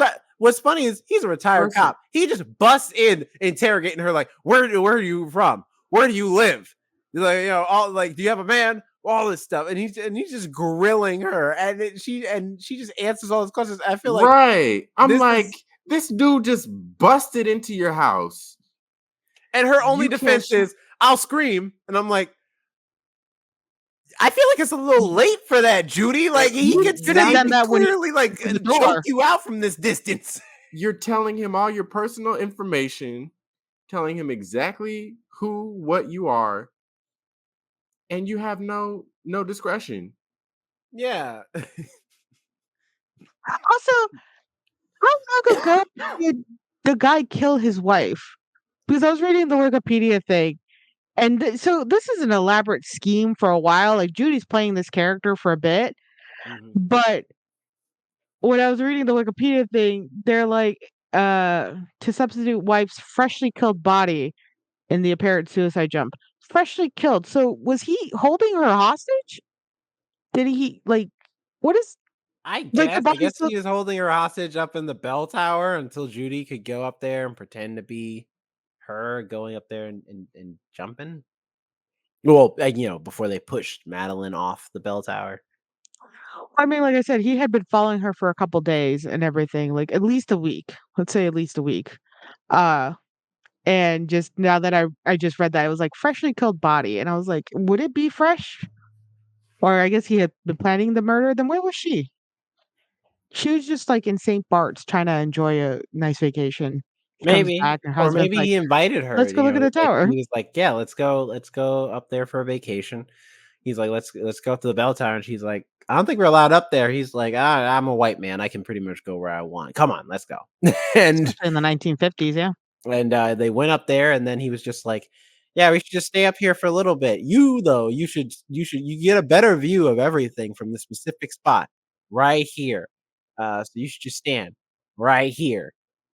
Don't you move now. Just, you just stay. No, don't look over there. Just stand. You just stay right there, and about for about another 15 to 20. No particular reason. Just just stay right there. And then Judy showed up, and she was like, first of all, who is this? Secondly, why she look exactly like me? Which that's also. I mean, I know in reality it's not supposed to be that she looks exactly like her. It's supposed to be that she looks close enough. But the fact that same actress playing the same characters, I just love the like. Here's my question to me, like I would have when you like, because I don't mind you, I'm not a cheater. I'm a very loyal person when I get in a relationship. But if I was to cheat, I feel like it's redundant to cheat on the person you're with a With someone person who who looks looks like exactly, exactly the goddamn same as the person you're cheating on. or maybe that's easier. Is it? Because yeah, because think of it from an outside perspective. When you go out in places, people don't blink twice. Like if you run into somebody I or if mean, somebody sees you, they don't think anything of it. They're just like, oh, they're with the person but then at they've that always been point, with. just smash the person you're with. Like they look exactly the same. I mean, it's also like the person you don't want to smash. Also, like if you're gonna cheat with somebody hotter than your partner. Like if you're going same level or lower, like I don't advocate for We do cheating. not Don't cheat. condone cheating on this Yeah, podcast. All but right. like if Just you're say dumb I'm enough just to do entertaining so, Jerome's theory or I his not yeah. theory, But if his you're question. yeah, like if you're dumb enough to do it, like don't go lower because then it's like that. I feel like almost that makes the partner feel worse. Be like, really, her? That? Why? Yeah, no, you Okay. want to cheat with a person that makes your partner want to be mad, but deep down they're like, nah, I get it. I would have done it too. Yeah, not the same level. Be like, that's a mirror of me. What are you? Why? The same Like, person. why? What am I not doing that this person is doing for you physically that I can't do? Like, like, So much so that you're you gonna throw me off a like tower. to the level that you will murder me. We got the same cup size and everything. Is that what it is? Is what's underneath that matters?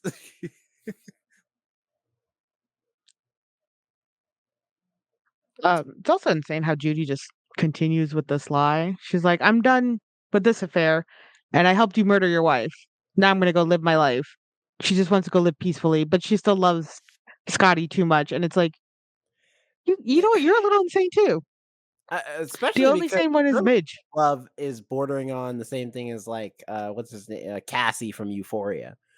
Where like this man is dressing her. Like they go to shopping and he's telling her what to put on, and the shopkeeper's like, "Oh, well, he just like," and you could tell it's a different time period because this woman does not stand up for her at all, even though she clearly looks uncomfortable. This woman is just like, "Well, the man's paying, so we're just gonna keep getting outfits until he gets what he wants." It's just like, ma'am, help this woman. She clearly needs it. She needs backup. There's so many red flags. Uh, yeah, it was one you could actually you could. It's so interesting, especially in older films, because again, I love older films. I love watching the black and white films. TMC, TC, TCM. TCM. TCM. Uh, is on Max now, and so I get to watch a lot of the older films there that I really love. Like Some Like It Hot, favorite, one of my favorite films of all time. Seeing the like cultural differences that were okay in time periods back then. Like I mentioned, the stalking. Like this is full on mental illness going on. Every single member of this parties, except for Midge. Midge Midge was is well really adjusted, just yeah. Midge was just in love. But when she realizes he cray, she bounces. She is a responsible, respectable woman who cares about her safety and well being. You know? Be like Midge. It's more like when she Uh realizes she doesn't have a chance. She's just like, well, I also you win like some, you lose some. Yeah, she's like, all right, I tried. I made a painting of myself. So I like, then messed but up, so no one will ever see it. still be like Mitch. But it's the fact that we can see this and kind of be like, all these characters have like some form of mental illness going on, and in like more modern day films, we're like kind of like Silver, Silver Linings Playbook. yeah, uh, where they straight out be like, I'm bipolar, I'm this, and it's like, yeah, y'all just try to make mental illness romantic and the toxicity and everything, which is the same. He's like trying to force her to be something because he's obsessed with somebody else. All Yeah. crazy. Well, this The husband movie also just gets is away with everything though too. When the husband just is no longer part of the story. Well, I He mean, got away with murder. implied that I guess he'll like Scotty figured it out, so they'll track him down and bring him to justice. I'm sure he'll I be don't pissed know. though when he finds out that Judy's dead. I feel like every time Scotty sees somebody die, he goes catatonic a little bit. So like, I mean, the husband might have like 6 months before he comes after him. He's got some time. this movie has made many a list of the greatest films ever made on the AFI 100 best movies in history. Mm. Um, in 2007, it ranked number 9, I think, um, ahead of The Wizard of Oz. So this movie has had a major impact on like Excuse me. the movie industry in general, movie film history. Um, Apparently, it wasn't that well received when it first came out, but retroactively, people have come to take another look at this film. And apparently, in March 2023, it was reported that Paramount Pictures acquired the remake rights to the film, with Stephen Knight set to write the script and Robert Downey Jr. set to star. Don't think I would have liked that. Well, it sounds like it still might be a thing. No. I want them to leave classic films like that alone. Like remake the garbage you want from the early 2010s, even go for the 90s. And the 81 no 81s are very sexual assaulty. All 80s films have a high level of that. I mean, even Back to the Future. But anyway, uh but like That's leave like, the like it's like 70s and downward, leave those movies alone. Leave them alone. well, especially I could understand if it wasn't a movie that was as high regarded as Vertigo. That's like remaking like The Godfather nowadays, which I'm sure they do. Yeah, Or no, like they can't. Scarface. Hmm. Yeah, like You could, there's I, some movies that are just so sacred they kind of just exist and they kind of just have to yeah. exist in their time period Now and just I die could dead. see them doing like a spin-off, maybe TV series called Midge or something. You know, Well, here's the thing about this movie. This movie Alex, is an your face. adaptation, I would though. watch it. And so it's like it's a book, like it being a book. Also, unfortunately, if they did do that, people would immediately think Archie actually, because Midge is a very popular character in Archie. Oh, okay. Well, Deuce. I was the reason I laughed that way or I did that smile was because there I could just see her from watching it from an outside perspective because there's these some certain people on TikTok who this like, oh, normal Bella from Twilight's normal friend. And she goes like, "Oh, how's good dating Edward? He sneaks into your bedroom every night and watches you sleep. That doesn't feel that doesn't feel okay. Oh, he only hangs out with his siblings and his siblings are all coupled up. That feels wrong. That doesn't feel okay. Like I don't feel like you should be connecting with that family." Or like other ones where they're like the normal person goes to like Euphoria High School and they're like, "Why are you all dressed like that? Where are your parents? Do any of you have parents?" Or she's like, Oh "Oh, no, they I'm studying do. for the." They just don't care. Except Yeah, Cassie's mom and Rue's mom. They're the only ones who get. I don't know. And what's her name? Uh, Cassie's mom doesn't care enough. doesn't care enough. Alexa Demi, Enough. That she doesn't care enough. Maddie, No, her mom. the Hunter Schafer's character.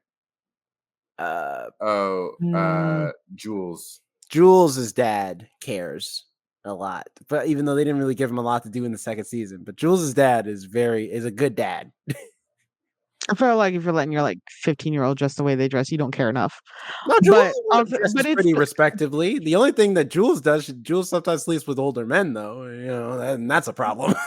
well, that's clear But daddy that's issues out of right his there. control. He can't watch her 24/7. But Remember when also it's like, Euphoria but was a it's that thing? whole. Sorry. No, go ahead. I mean, it's still a thing. Euphoria. It's just the third season's taking a long time to come out. That's all. I feel like it's replaced like. Did you guys ever watch Sherlock from BBC? That one, or like, No, I so know there of was a it. I've thing for never a watched while. Yeah, there was a thing for a while that was like, oh, we got this before we got the second season of Sherlock because both uh both main actors kept getting busy with bigger projects. So the seasons would be spaced out between 5, 6 years. And we'd be like, we got a whole new movie, a whole remake before we got Sherlock the third season. it. And that's what I think now with Euphoria. I'm like, we got this whole thing done before the third season of Euphoria. It But has I to be the was last saying season. like that. Like, it has to be. I feel like, yeah, they're never gonna What sign another thing like that. But wasn't that's what the I'm saying. second Like thinking season about Midge being like 3 just years ago? watching the characters and being like, does nobody see a therapist? Well, it's just Yeah. I'm just thinking like with it being an adaptation of a book, technically they can remake Vertigo again, just maybe not like the movie Vertigo, but they'll make like a movie based off the same book. Point of Vertigo was that it was ahead of its time with its visual effects. Now it's not going to be ahead of its time. It's going to be just another generic movie because they're not going to show anything new with, you know, the way they showed with Vertical and the whole that it was a stepping stone for cinematography. So I feel like they hold as could much weight. I feel like they could maybe play up on some of the like more mental illness though aspects in a way that's probably more modern in regards, especially that scene when like Judy, like especially because here's the thing, they don't have to cast somebody to play the same roles as Judy and Kim. Oh, no, Kim is the real person. Judy and Madeline. When they can kind of use visual effects to maybe make two different actresses and make it where Scotty sees them as the same person, possibly like have two actresses that are similar looking, like Amy Adams and Isla Fisher or something like that, or Margot Robbie and like Oh yeah. Samara Weaving, like have two actresses that look very similar and very close to each other in the same movie, and like play around with that idea, which could be really cool. Could be interesting. In fact, Margot Robbie and Samara Weaving in a Vertigo remake, I'd cast it. I think that'd be a great casting. They look terrifyingly alike. They do look alike, like very much It's like alike. insane. Or no, you literally just said that, and I was gonna say the same two people. Amy Adams and Isla Fisher, Yeah. No, you just said Margot Robbie and what's her name? Samara Weaving. Samara Weaving. I wouldn't want um, Robert Downey Or Jr. playing Scotty because really? yeah, well, I think Robert Downey Jr. would do a fantastic job to the character, but Mhm. appearance-wise, uh, looking at James Stewart, like he's got such a smooth face, and such a clean cut look to him. And Robert Downey Jr. kind of looks better a little bit more scruffy. Not that he doesn't look good, with a clean shaven face, but scruffiness is more his style. To see him more like I don't know if they would try to moder modernized. English is hard. Yes, English is hard sometimes. I like to tell everybody that I was also raised by people with broken English. Sometimes that has a habit of why I speak the way I speak. But Right. English was their all second language, so this is what happens. But yeah, it's that whole I feel like he necessarily wouldn't fit the clean cut shaven guy in the 1950s the way that Jimmy Stewart's character played him. Or yeah, Jimmy I Stewart played definitely, his character. I think it would take place in present day if they Probably. made it. Especially If they because made there's it there. more like there's even taller buildings now than there used to be back in the 1950s, where there's like some tall ass skyscrapers out there. Like not from the sense of like hanging from them, but just being up there Yeah. and looking down over the side of the building, like looking out the window over the side of the building is like sometimes a little scary. I think what they should just do is make it a series, maybe a cop drama, like in the vein of Bates Motel. They made that the prequel of Psycho, and they I made feel that like a into a mini 5-season series series. would be better than like because like Bates Motel makes sense because there's a lot of wiggle room to play around with how long they've been operating. Vertigo's such a simple story. I feel like it only works as like a mini series. Then give Midge her own show in the events Why does after. Midge need her own show? Midge is boring. All right, all she does is But she'd paint. be great doing the observation, being like, I so we're just not going to talk about the doppelganger. Like we're just going to skip over that right. part. That would be the like I the don't think she even appeal. knew. That look, that would be the appeal. She'd find out eventually. She'd find out everything. Because Yeah, nobody could keep somebody secrets back told her. then. The nun told her. The nun was her Right. spy. Exactly. The nun who doesn't even have a name told her. She will in Yeah. this eventual series. All right. I think that would be the irony of it. Like this character had that didn't have barely anything to do with the the plot is now her main character, the main character in her own story, and we get to Look, I hear. get y'all like Midge and all, but Midge is not like that important to this story. She was funny. She was funny when she had that breakdown. That was funny. That wasn't supposed to be funny. It was supposed to be dramatic. Then they shouldn't throw themselves the way they do. I like when they do a little twirl sometimes before they fall down. They do a full on like spin in a circle before they drop. And be like, that's you're putting everything you have into this role, and I respect that. I love when And just the name when this movie Midge. gets animated though. That was really weird when it's like the animated Oh yeah, flowers, that and was then he's like cool. him as the like person on the poster, just like I'm falling down. I'm like, dude, your dreams are weird. All right, you need like no more drinking milk before bed for you. Okay. No more drinking Pepsi milk. That was like a thing back then. Oh yeah, that was a thing back then. 50% Pepsi, 50% milk. I That still have never was drank it. I've never gross. had that, and I don't think I ever will. Uh, Never had a desire to try that, but I feel like that's something we should try Well, now. well, it seems like it'd be in the vein of like a root beer float, you know? well, also, here's the thing: it wouldn't be the same as it is now because Pepsi back then was different. Like sodas in general were different. Coke had actual cocaine in it. Well, And not in wine. that. At that point in Also, time, there wasn't as much traces no, of that was cocaine in back in Coke. like the 19 like early 1900, 1900s. yeah, 1900s. But Yeah. still, Coke was stronger back then. Now, Coke is not nearly as strong as it was back then. Back then, you could clean your engine with Coke. Okay. Well, yeah, the only reason they moved cocaine, no, it was originally wine and cocaine, and then the suffragettes were like, "You can't do wine," and he's like, "Fine, it's just cocaine. It's not a big deal." But also, Jonathan, you made a very good point that I have never thought about it in my life because I've always been disgusted because I used to watch Laverne and Shirley when I was little, and she would constantly do the Pepsi and milk thing. It does mimic a root beer float. It's a dairy portion with a soda portion. It's the cream like, it's not I don't wanna try it, and it still grosses me out to this day, but I always thought, like, why would they mix that 2? But it's the root beer and the ice cream. It's a dairy and a soda. Right. And Yeah, I always try to figure out, like, why would they do that? But that was during the time where root beer floats were also really popular. This was it's like a true. simple drink you can make at home.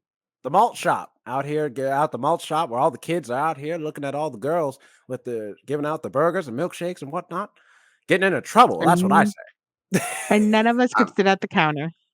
Look, yeah, that, why does Kim Novak though in this picture look like she's this is her mixtape cover? She's about to 'Cause drop she some released bars a on them. single back in the '80s. She released a single in the '80s. She was friends with Jerome, why Madonna. is your ad in Spanish? Because clearly, I be buying Spanish products. What do you mean? Like, do you not buy Spanish lawn care stuff? There is a guy on TikTok, I think he's Welsh or Irish. I'm not entirely sure. But he got Jarritos, which is a Mexican soda, and every time he says Jarritos, it's with the Welsh. I think I'm gonna say he's Welsh. No, I think he's Irish. Could be Scottish. I'm not very good with languages, but Somewhere in the UK he or yes, near the he's a UK. ginger. He's a ginger. So I Yeah, know for he's like God's sake, over there. look at this kiss. What the hell is this?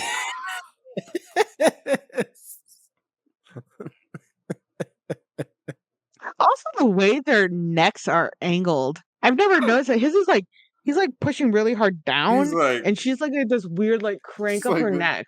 Like he's trying to smell the inside of her nostrils or something, like and like through her nose, he's not compromising enough, and she's compromising too much. right? It looks like when you went to go to try to kiss somebody on the cheek, but they try to kiss you on the mouth. So now you're doing this like she's like stretching to get to that cheek, and he's like trying to kiss her lips, trying to push over, but it just turns into this weird like our lips meet the edge. See, I thought it was more like first kiss jitters, and that's why both their eyes are closed. So they were just like, we're just gonna close our eyes and go for it, and whatever we land on is where we land. It's just No, all kissing from the 50s was just terrible. terrible, Uh, just terrible. it was also that time where like when they showed a passionate kiss, the way they would just like full on hug body and smash, like pull each other like unnecessarily tight, and like they even did like the claw hand on the shoulder Hmm. and be like, that's just so aggressive. You were supposed to have a sweet moment, and it's just all this like feels like there's rage there more. But anyway, I love Vertigo. It's been a while since I watched it, so the story was a little different than I had remembered it, but it was still good to me. And again, it was just so visually pleasing. And the person who remastered it really deserves so much credit because, like I said, I do watch a lot of older films and I really love them. And I do love watching remastered because I love also seeing the colors that were used, like watching Singing in the Rain. There's a scene where after they're remastering it, where they kind of show life on set, and it's just this vast craziness of colors because they're doing one scene where it's a bunch of like showgirls and those guys who are, who support their teams with the weird like megaphone things, and they're wearing the striped shirts, and it's just colorful and pink and blues and everything like that. And it pops out differently in black and white, but it's like so much that it was like a little too much when trying to watch that one scene for Mm. Singing in the Rain. But this, none of the colors felt off. All of them felt very well mixed. The blues were normal blues and nothing was like heavy or saturated or anything. And like I said, with the Star Trek makeup, you can easily tell. Like people are like, "Oh yeah, Spock's smoky eye." I'm like, "Have you ever seen Leonard McCoy's Bones' like blue eyeshadow going on all the time?" They did it to make his blue eyes pop, but like once they remastered it, it's like, wow, they were a little heavy on that eyeshadow. Just a little too much, man. Mhm. But here, nobody's makeup looks off. Nobody looks, discolored. Everything looks so well. And one of the reasons I don't want it to be set in a modern day is because I also love the fashion wear. It was so classic and pretty.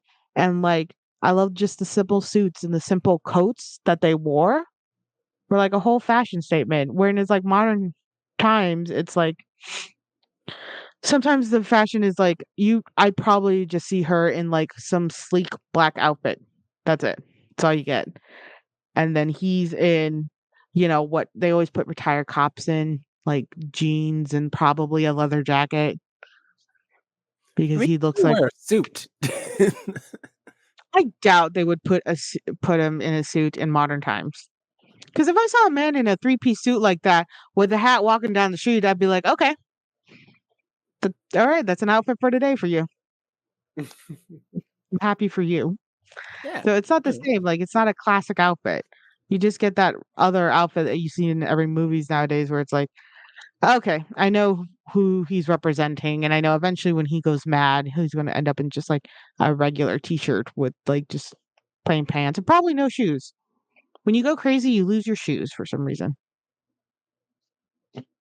But Well, all right. Vertigo. Vertigo. Vertigo. Vertigo. Audience, have you seen Vertigo? One of the best movies of all time? Let us know.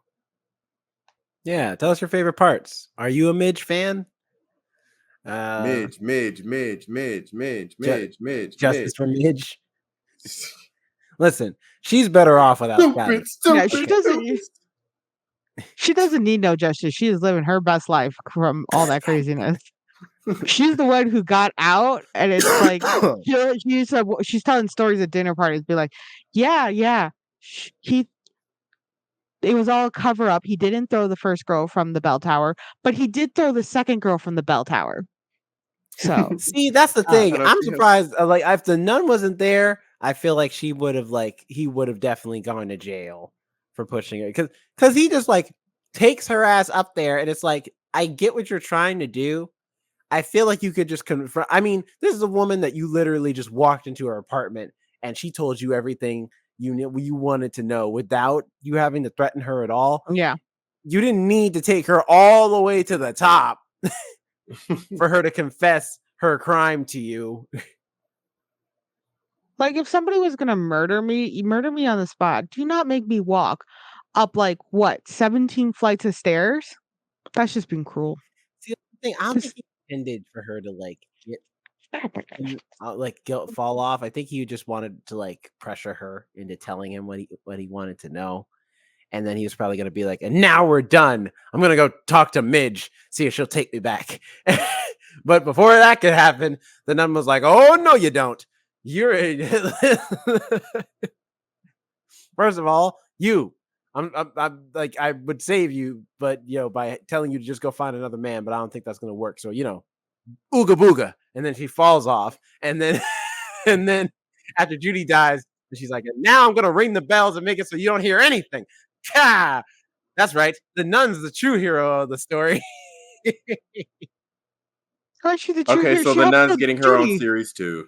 First The nun helped kill Judy. How is she the hero? She probably covered up her poor screams as she fell to the ground she with ruined her ringing the Scotty's bell. hearing and took care of Judy in a way that is not conducive to what would be best for Judy's life, but did spare Judy from spending a life with this man who is clearly not well. All right, because she can't keep this up. Was she supposed to be Madeline for the rest of her life?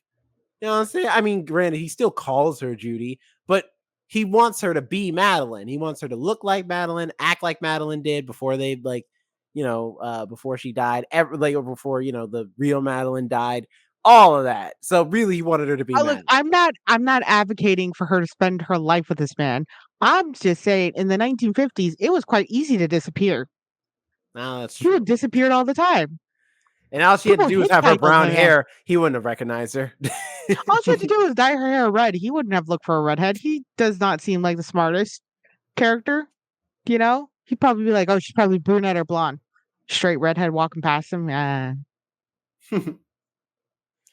So the dames in the sea.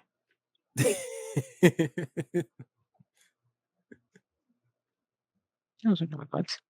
But what is your grade on Vertigo, Jonathan? What would you grade this classic film?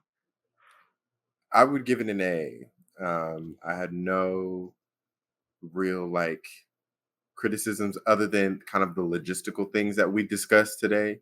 But that's more fun to speculate thing. That's more fun to speculate on versus actual criticisms of the movie. Uh, it would have been cool to see. I looked at the trailer, like a little clip of the trailer, and they really remastered the heck out of this.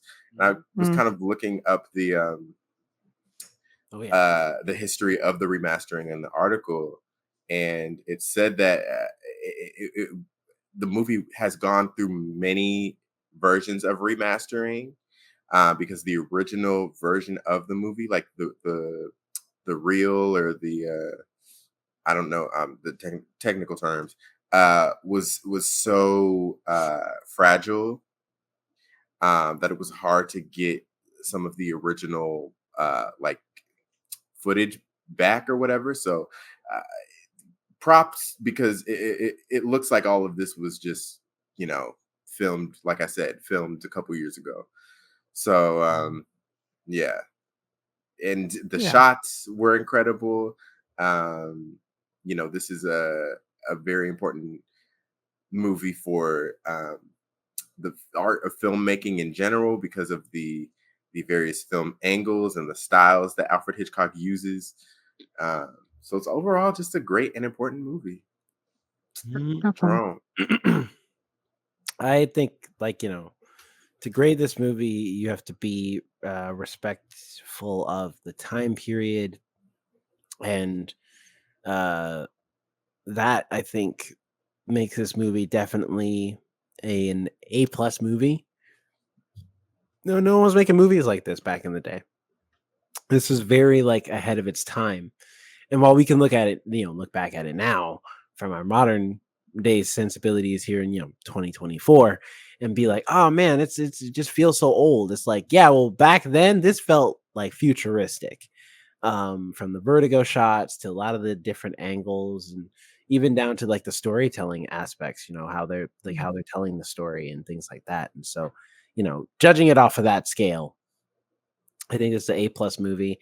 Definitely a movie that, I wish I had seen during film school, but regardless, like we still learned about these things, but still it is a movie that I'm sure a lot of film teachers who teach things like cinematography or teach directing probably make their students watch this movie.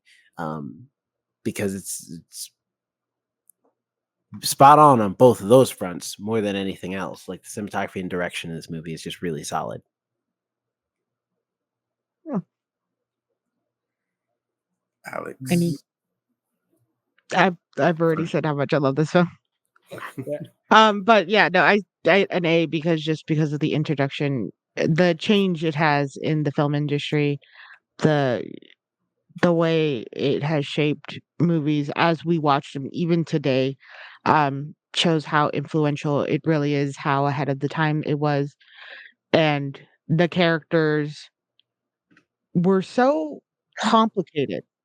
And I do appreciate that because sometimes in older films, you do get these very basic, very same story over and over, which, again, back in the 1950s, that's how just it was. So this was the first time Alfred Hitchcock was introducing more of horror, but it wasn't necessarily horror like you would see with like Carnival of Souls. It was something that was like more mental horror, more psychological horror, and that wasn't really introduced or wasn't really seen too much since then. But we got it in Psycho, we got it in Birds, and we got it in Vertigo, and many other of his films. And I think that was another leeway into psychological horror, and that's also something I enjoy a lot, where it's like it's making you wonder if you're seeing what you're actually seeing on screen, and it makes you connect so much more with the characters. And I think that's a great storytelling method because it doesn't just make you emotionally connect with the characters. You're literally placed in your shoes and wondering yourself if you've really solved everything that's going on or if there's more. So I think Vertigo is just a fantastic film that people should just watch if you're enjoying films, or if you want to just see and study the complications of characters and the way it shows mental health back in the 1950s, because they openly say that it's a mental health issue too, with his fear of heights and with his vertigo. Even it was all triggered due to the death of his uh coworker policeman. I don't know if they Yeah, were like, I think coworkers. I don't think Partner. they were partners. yeah, it was a partner or the other police officer, and that was often not talked about enough unfortunately, back then.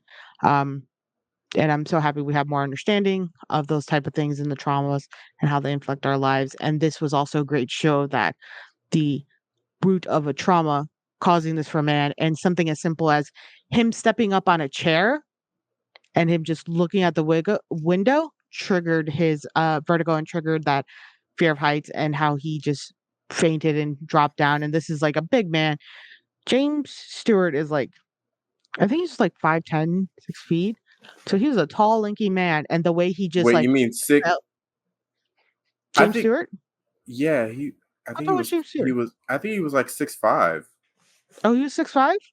Yeah, I think I'm at least thinking his about it wax again. figure is taller than me. Oh, wow. Yeah, yeah, you're right. Yeah, he was a very tall man. He was, yeah. So you have just in the opening scenes alone, you had this 6'5" man fainting into this petite blonde's arms. And she catches him so gracefully too. And so that's another thing that wasn't seen back then because, men had to be more on screen or more powerful on screen, and having that moment of weakness right off the bat was also a great thing to see, and such a different point of view. So definitely, I would say watch Vertigo. It's a classic film for so many reasons, and once you watch it, you'll understand why. Oh, also, He was 6'3".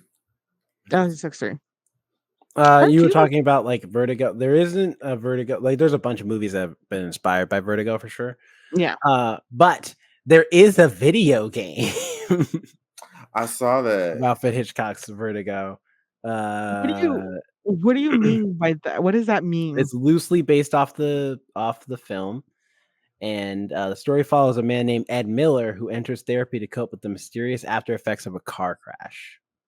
Is it a video game where the guy's in therapy? You have to go through therapy in the video game? No, he's looking for his wife and daughter, who he claims is missing, who were in the car crash with him. And he's experiencing intense vertigo. He enters therapy in an effort to learn what happened. So it sounds like it's like probably like a mystery game. What year was it? Interesting. This was in 2021. Oh, It's recent. Wow. Mm-hmm. That's when it came out for the PC, and then it came out for the consoles in 2022. Okay, So so that's interesting. concept but different story. Oh yeah, I can see I that. just clicked on the page. Oh, hold on. In March 2023, it was reported that Paramount Pictures acquired the remake rights of the film, with Stephen Knight set to write the script and Robert Downey Jr. set to star. That's what Paramount does not have that's I said why we that. talked about Robert Downey Oh, you did Jr. say that? Sorry. I'm sorry. Yeah, that's how he got into the mix. It's all right. But, I mean, Paramount is not good on their remakes. They should No, Paramount. well, it's still in the works. Like, that's just like, that was 2023 when they announced it, and who knows if it will actually come through. So we'll see. I don't trust. There's many Paramount movies that I like. However, Paramount remakes I have found just so bad. They're just always so Well, bad. It's like who's doing what? Speaking of Paramount, has nothing to do with Vertigo, but Hmm. that Pharrell musical movie, the cast is getting stacked. I mean, Have you I guys like heard of the this? idea. I'm interested to see What a Lego movie? movie that is a So, Oh, biopic. yeah, so Pharrell is creating, producing, writing. I don't know. A movie that's like, About his I life. guess, based on his life, and it's a musical. And they have why can't I spell Pharrell? hold on, They hold have on. a Jerome they said have a something about Legos. And it's done in the style of like the Lego movie. Like wait, with what? Lego characters and everything. Yeah. I did not know this. Wow. Okay. You know that? Yeah, that's the whole gimmick I of the thought this was movie gonna is be like, live action. Want no, it's whatever done in the Pharrell's style of like a smoking. Lego movie because Pharrell wanted to be What, creative. He wanted to do October something this different. year? Comes I out this want year. Oh no, whatever Pharrell's been this is not smoking. the I movie love I'm it. talking about. This is not the movie because it's not the So, same does cast. Pharrell have like two movies? Does he have his own Lego movie? I think so. Yeah, that's what So this is. This is his own Lego movie called Brick by, I think it's called Brick by Brick, or is Oh it called Brick my something? god. Yeah, Lego movie. Piece by the movie piece. Oh, Piece the by movie Piece. That's right. What movie are you okay, talking about? the movie that I'm talking about. So apparently Pharrell has multiple movies in production, which good for him. He's been kind of quiet lately. So he's coming back with a bang. So Universal Pictures is producing this movie. It's an untitled coming of age musical from director Michael Gondry and producer Pharrell Williams. Has two new additions. The studio announced on Wednesday. This is from last week. Quinta Brunson and Anderson Paak Hmm. join. Oh my gosh, I can't even. Where's the rest of the cast? Oh, as previously announced, Kelvin Harrison Jr. leads an ensemble that also includes Devine Joy Randolph, Halle Bailey, Brian Tyree Henry, Missy Elliott, Janelle Monáe, Tim Meadows, Jabuki Young White, Jamila Rosemond, and Jason Lee. Okay. That is I a love stacked cast. I love Quinta Brown. I love her career. I love how much she has blossomed and how far she's come from her BuzzFeed days. Every time I learn new projects she's doing, I'm like amazed. Just Yeah, I thought I you were love talking her about life right now. piece by piece because it also has like, well, I mean, the cast that's reported is kind of smaller right now, but like they in the trailer they showed that it was a pretty stacked cast. But so far, just in the like reported cast, we've got Kendrick Lamar, Timbaland, Busta Rhymes, Jay Gwen Z. Stefani, Snoop Dogg, Jay Z, a lot of musicians, of course. But also there's going to be a bunch of other people as well playing, I guess, themselves. And it's about his life. It's supposed to be like his biopic about his life, but in like an imaginative way using Lego. Because he, with Lego, he can. I mean, really, with animation, you can do anything. But I guess he really likes Legos, and so with it I being a mean, Lego movie, it like they can do a bunch of stuff with Legos and stuff like that. with the way Pharrell's music has been, I feel like he's the type of dude that like if when he dies, his funeral's not gonna be like one of those sad ones. He's gonna want to be like, let's play joyous music and like let's all share happy memories. Don't cry over me type of guy. So like I could see him wanting to be like, I'm gonna tell life about my Yeah, stories, I but mean, I'm using just Legos. it's not full It. screen, but that's look at that's the trailer for some of the trailer for the movie Mhm.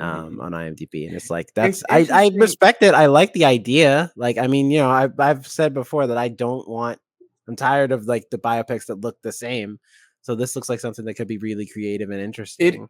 it is interesting though that he's making two major feature films about his life. Is he retiring or something? Like, does he I know mean, something at we this don't point, know? he's I mean, good, right? I mean, he's been You say working for a well, long he just put out his first Louis Vuitton fragrance is Sunshine in a Bottle, which feels on par with him. time. But so It I'm looks like, I like interesting. the idea. It looks creative. It looks really cool. Who's that emo boy next to him? I don't Snoop know. Dogg. Probably like his main producer though that he works with, because that's Snoop Dogg right there. You know. Yeah. I will say I am loving the like idea of like all the black hairstyles in this movie, especially the ones where it's low cut because it's just like it's just a cap on his head that makes his head all circular. But it's like yeah, that's like him and his son, and like him and his wife and stuff like that. Like it looks like it's gonna really go into detail of like his life and the things that matter to him, people he's met along the way, all that good stuff, and all of it done in Lego. So I'm with that. Uh, so I good love for it. Yeah. Pharrell. Well, No kidding. Yeah. yeah. Well, that's that. Well, good for you, Pharrell. We can't wait to see Yeah. Okay. So all the your. trailer showed Justin Timberlake is also in the cast as well, and Snoop Dogg, who actually literally becomes a dog. Of He's course, like, he's living his Lego dream. dog, but dog nonetheless. I love it. And Like also, I you missed like the how they transition. Look, gave spin around, Lego dog.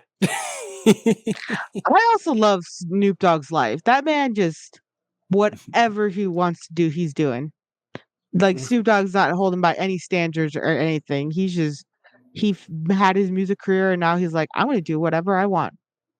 He's really just out here fulfilling side quests for fun. But I also like that they kept Snoop Dogg's braids. Yeah, Yeah, man. That's that's actually pretty cool. cool. Yeah. But yeah, good Well, on Pharrell. Like congrats, Pharrell. Congrats, Alfred Hitchcock, as well for this movie. Um, Socials, Alex. you can find me at Alex and Nobody on Instagram and on TikTok, as well as the podcast TikTok, The First Ones to Die, where I post little clips of episodes we have done, movies or shows we are reviewing, and sometimes my intrusive thoughts. Last TikTok was of me holding a hammer over a watermelon that I got at work for $1.50 because there's a guy in a cafeteria trying to sell it for me the $3. Nobody apparently wanted it. And I was like, you know what? Give it to me. And he's like, all right. And give it to me for $1.50. I walked around the whole office that day being like, I got a watermelon. And they're like, where'd you get a watermelon? I'm like, at the main hospital. And then nobody was surprised that I had a watermelon, which makes me wonder about my character. But anyway, so you can find me at both those locations. What about you, Jerome? Where are we finding you? You can find me in Not Jerome Red on Instagram, and also thinking about other ways you can check out the podcast, not including social media. You can also go on over to the YouTube channel. You can find film versions of all of our podcasts, as well as check out extra content that you can't get on the audio streaming platform. Stuff like mini reviews, book reviews, gaming content, vlogs, all types of stuff for you to go check out over there on the YouTube channel. It's a fun time. And if you're already watching on the YouTube channel, thank you very much for watching. Hope you subscribe, favorite, like, share, all the things that people tell you to do all the time. And, hit the notification bell so you don't miss nothing.